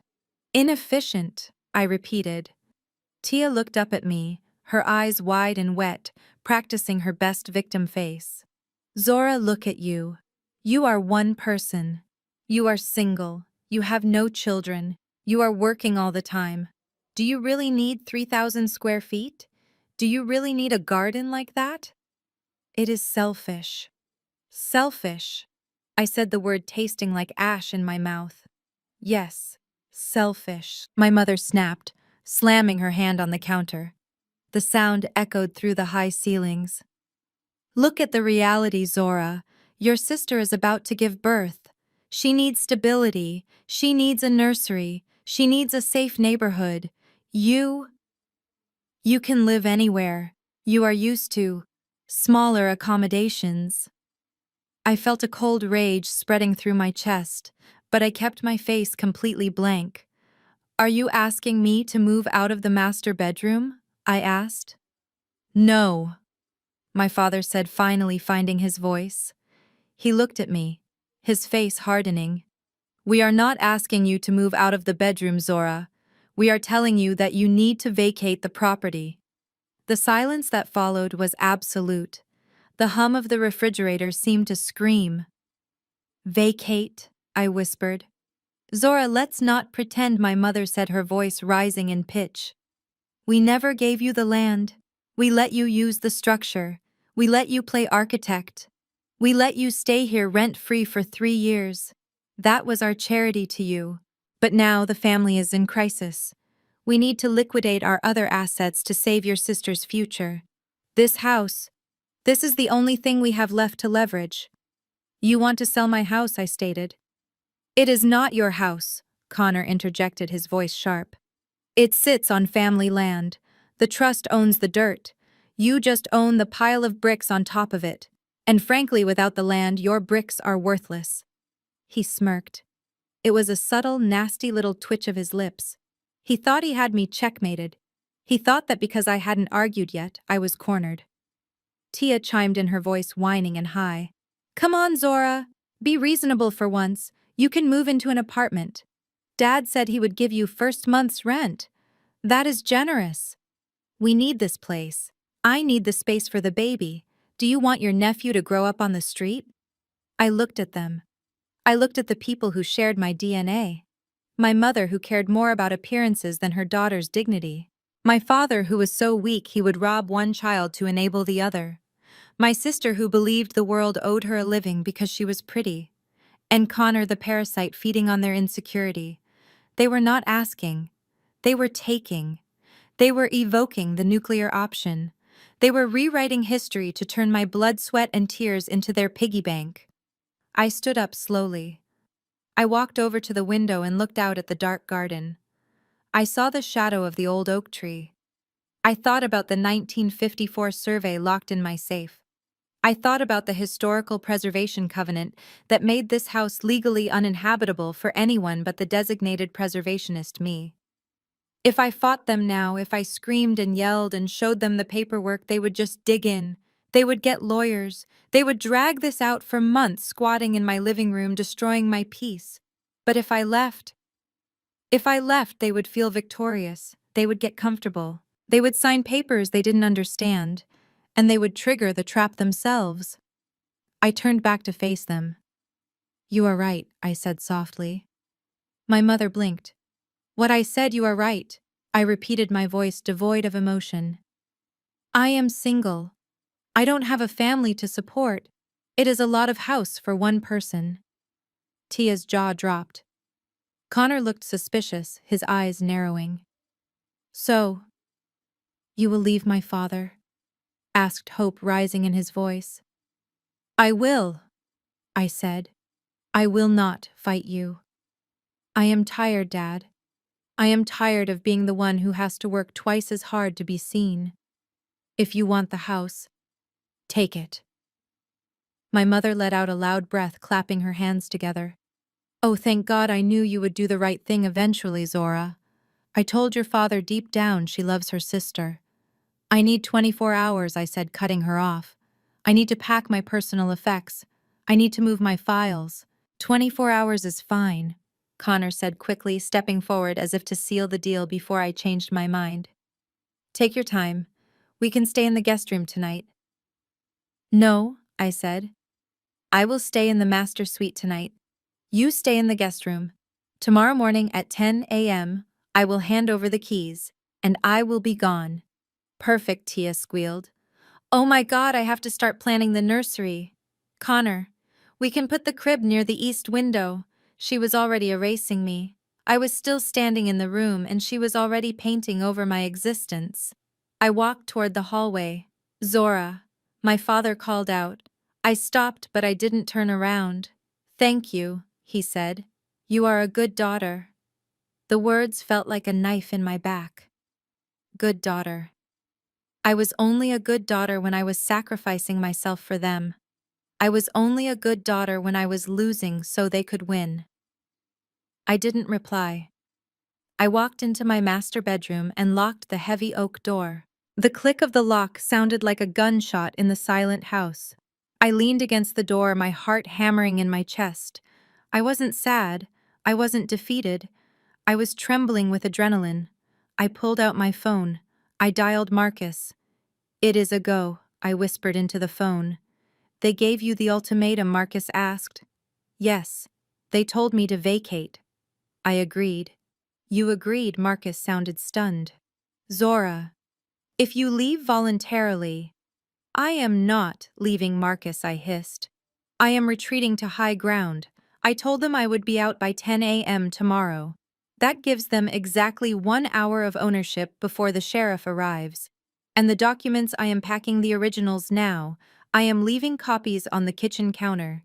The quitclaim deed, the preservation order, and the invoice for $850,000 in renovations. You are cold, Zora, Marcus said, and I could hear the admiration in his voice. They want the house, Marcus. I am going to give it to them. I'm going to give them the house, the taxes, the legal restrictions, and the debt. Let's see how much they love it when they realize they can't sell it, they can't mortgage it, and they can't even sleep in it without paying a fine. I hung up. I spent the rest of the night packing. But I didn't pack everything. I packed my clothes. I packed my jewelry. I packed the photos of me and my friends, the real family I had chosen. I left the furniture. I left the art. I left the rugs. Let them think they won the lottery. I lay down on my bed for the last time. I could hear them in the living room. They were celebrating. I heard the pop of a cork, my vintage champagne, no doubt. I heard Tia laughing. I heard Connor boasting about how he was going to flip the property for a quick $3 million. $3 million, he kept saying.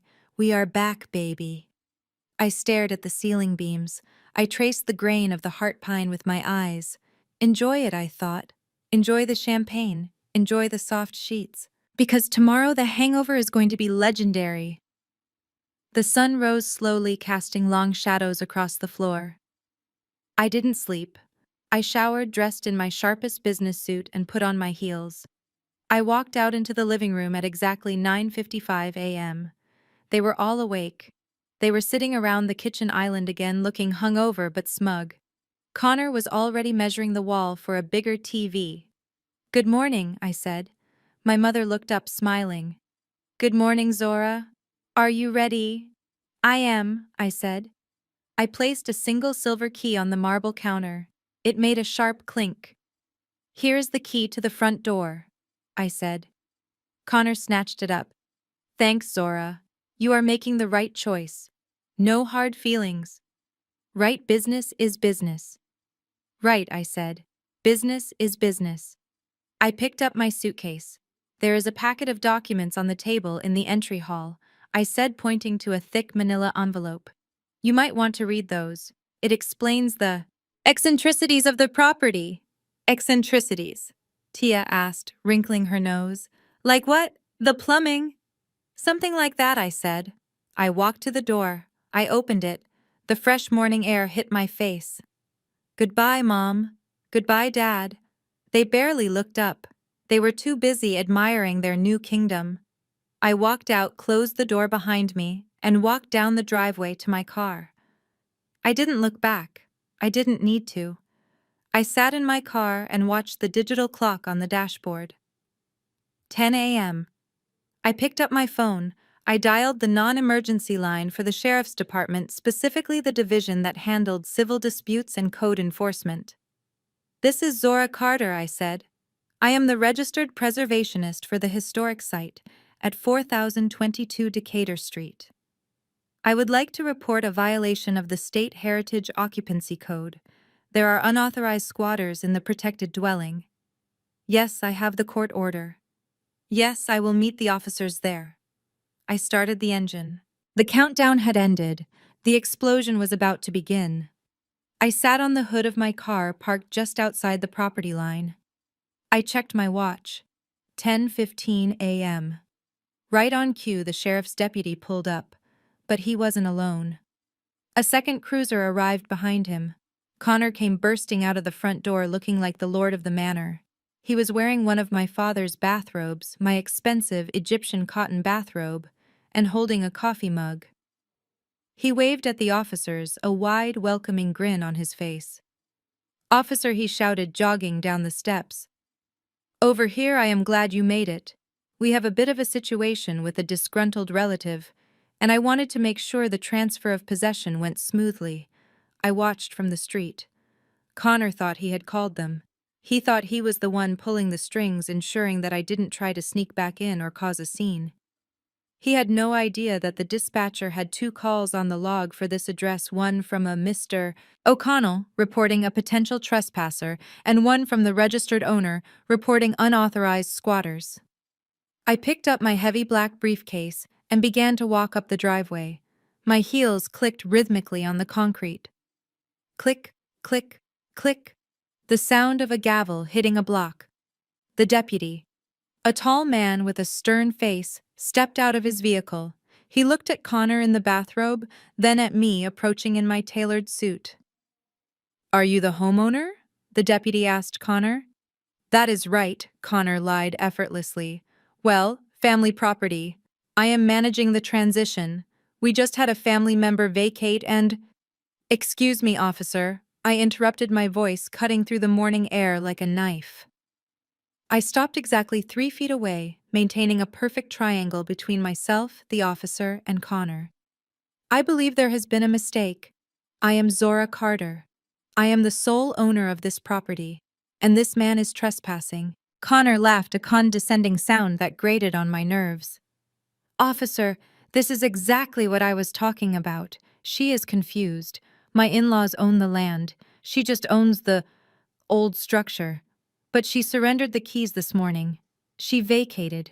Verbal contract." I didn't look at Connor. I looked straight at the officer. I placed my briefcase on the hood of the police cruiser and clicked the latches open. The sound was loud in the silence. "Officer," I said, pulling out the first document. "This is a quitclaim deed signed, notarized, and recorded with the county 3 years ago." I handed it to him. Connor scoffed. "We know about the deed, Zora. It covers the house, not the land." The officer adjusted his glasses and read. He frowned. He looked closer. "Sir," the officer said, looking up at Connor, "this deed transfers all rights, title, and interest, including all appurtenant land rights, easements, and improvements thereon." What Connor's smile faltered. "No, that is standard boilerplate. It doesn't mean—" "It means," the officer continued, his voice hardening, "that the previous owner signed over everything. The dirt, the grass, the sky above it. There is no distinction here between land and structure." My mother and father had come out onto the porch, now drawn by the commotion. They stood frozen, clutching their coffee cups. "That is impossible," my mother yelled. "Robert, tell him." "We never gave her the land." I pulled out the second document. "The invoice." "Officer," I said calmly, "even if we were to entertain their fantasy that the deed is invalid, which it is not, there is the matter of unjust enrichment." I handed the thick stack of papers to the deputy. He whistled low as he looked at the final number. $850,000, the officer read aloud. "That is the cost of the renovations I personally funded," I explained. "Under state law, if they attempt to reclaim the title, they are liable for the full value of the improvements plus interest. Until that debt is paid, I hold a mechanic's lien on the property." I turned to my parents. They looked pale. "So, Mom, Dad," I said pleasantly, "if you want to claim this house is yours, that is fine. You just need to write me a check for $850,000. Right now." Connor looked at my father. "Robert, write the check.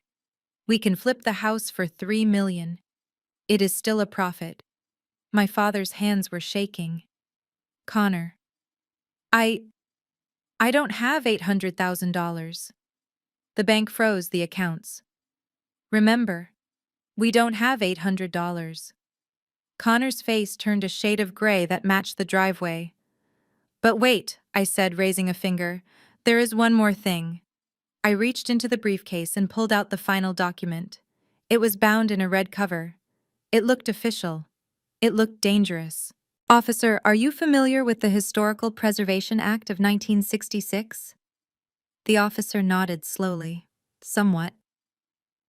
This property, I announced, my voice ringing out for the neighbors to hear, was designated a private historical landmark 6 months ago due to the discovery of rare antebellum architecture.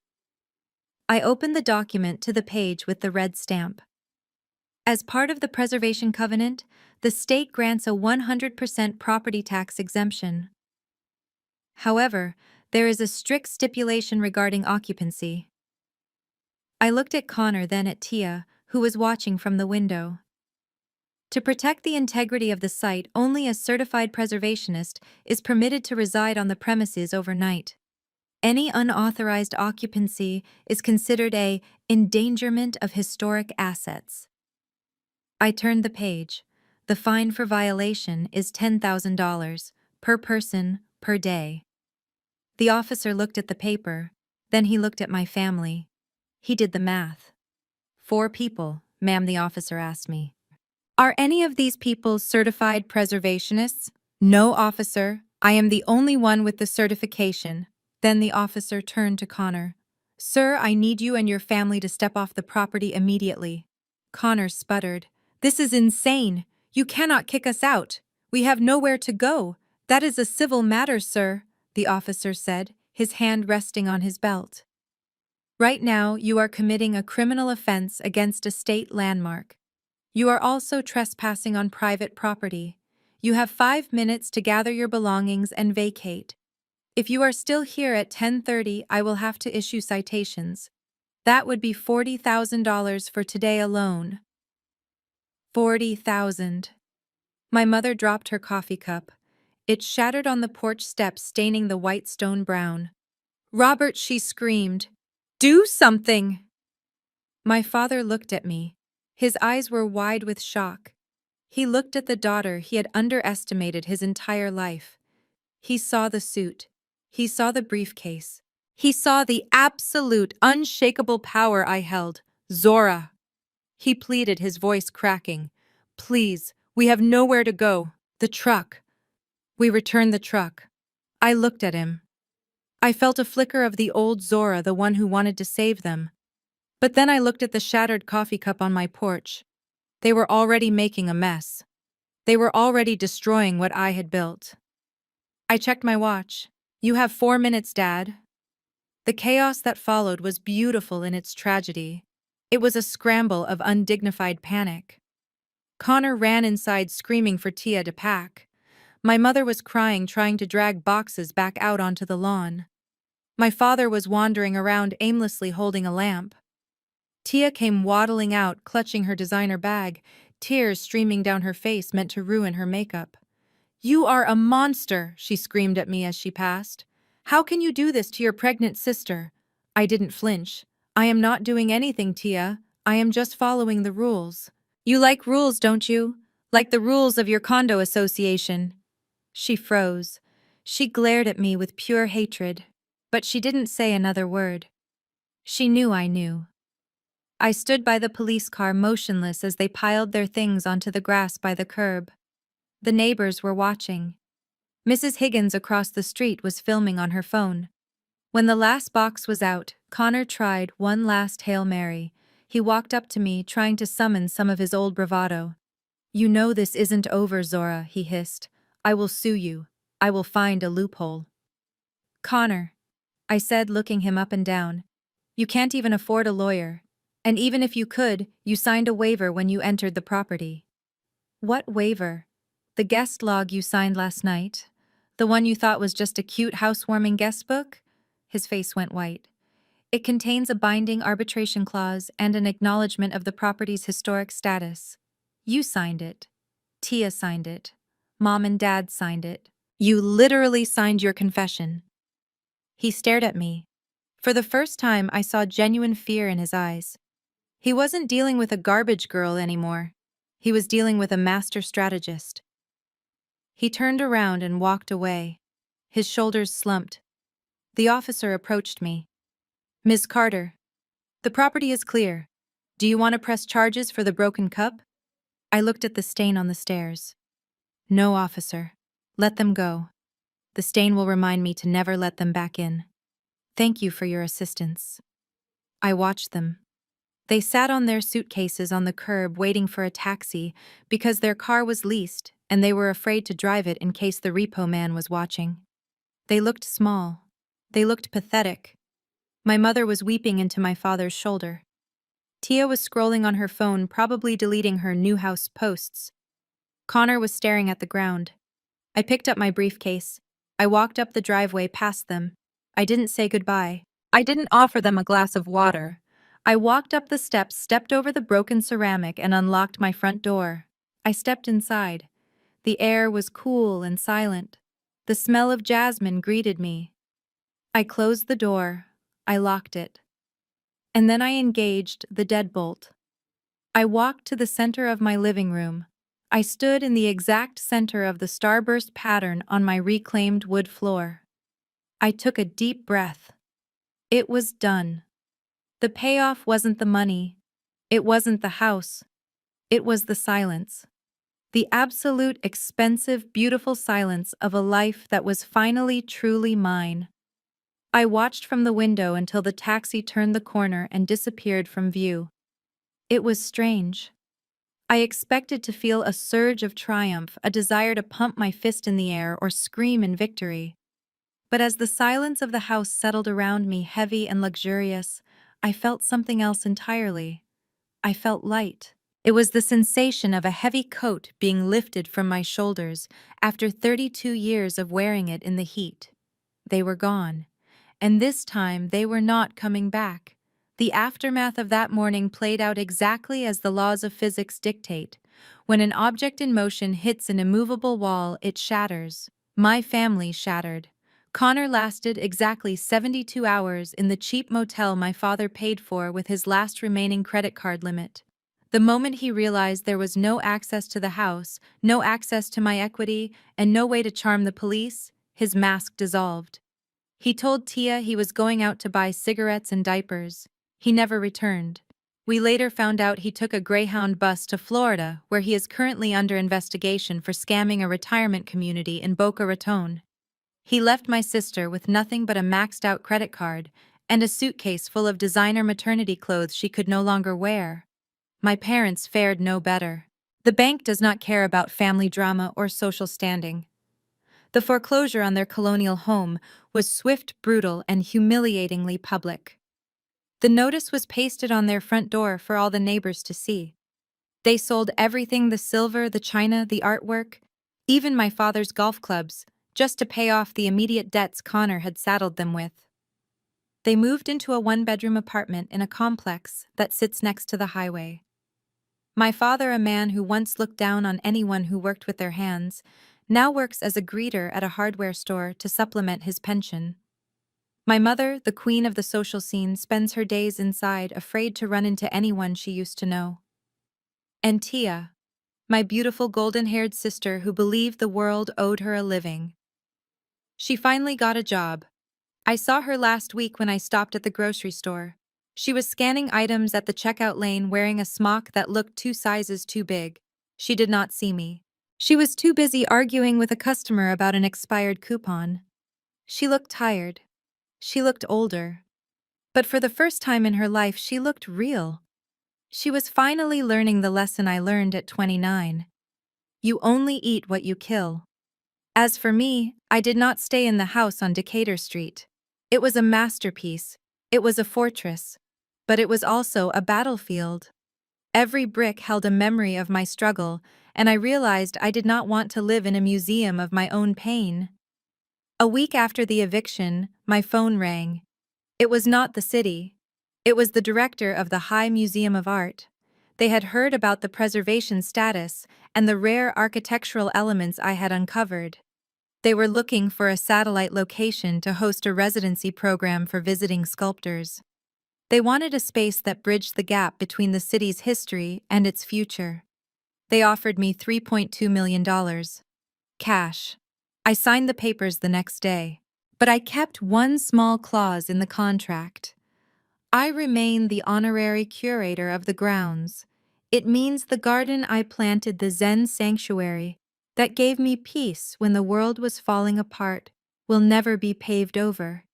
It will remain a green lung in the center of the city, a permanent testament to the girl who dug in the dirt and found gold.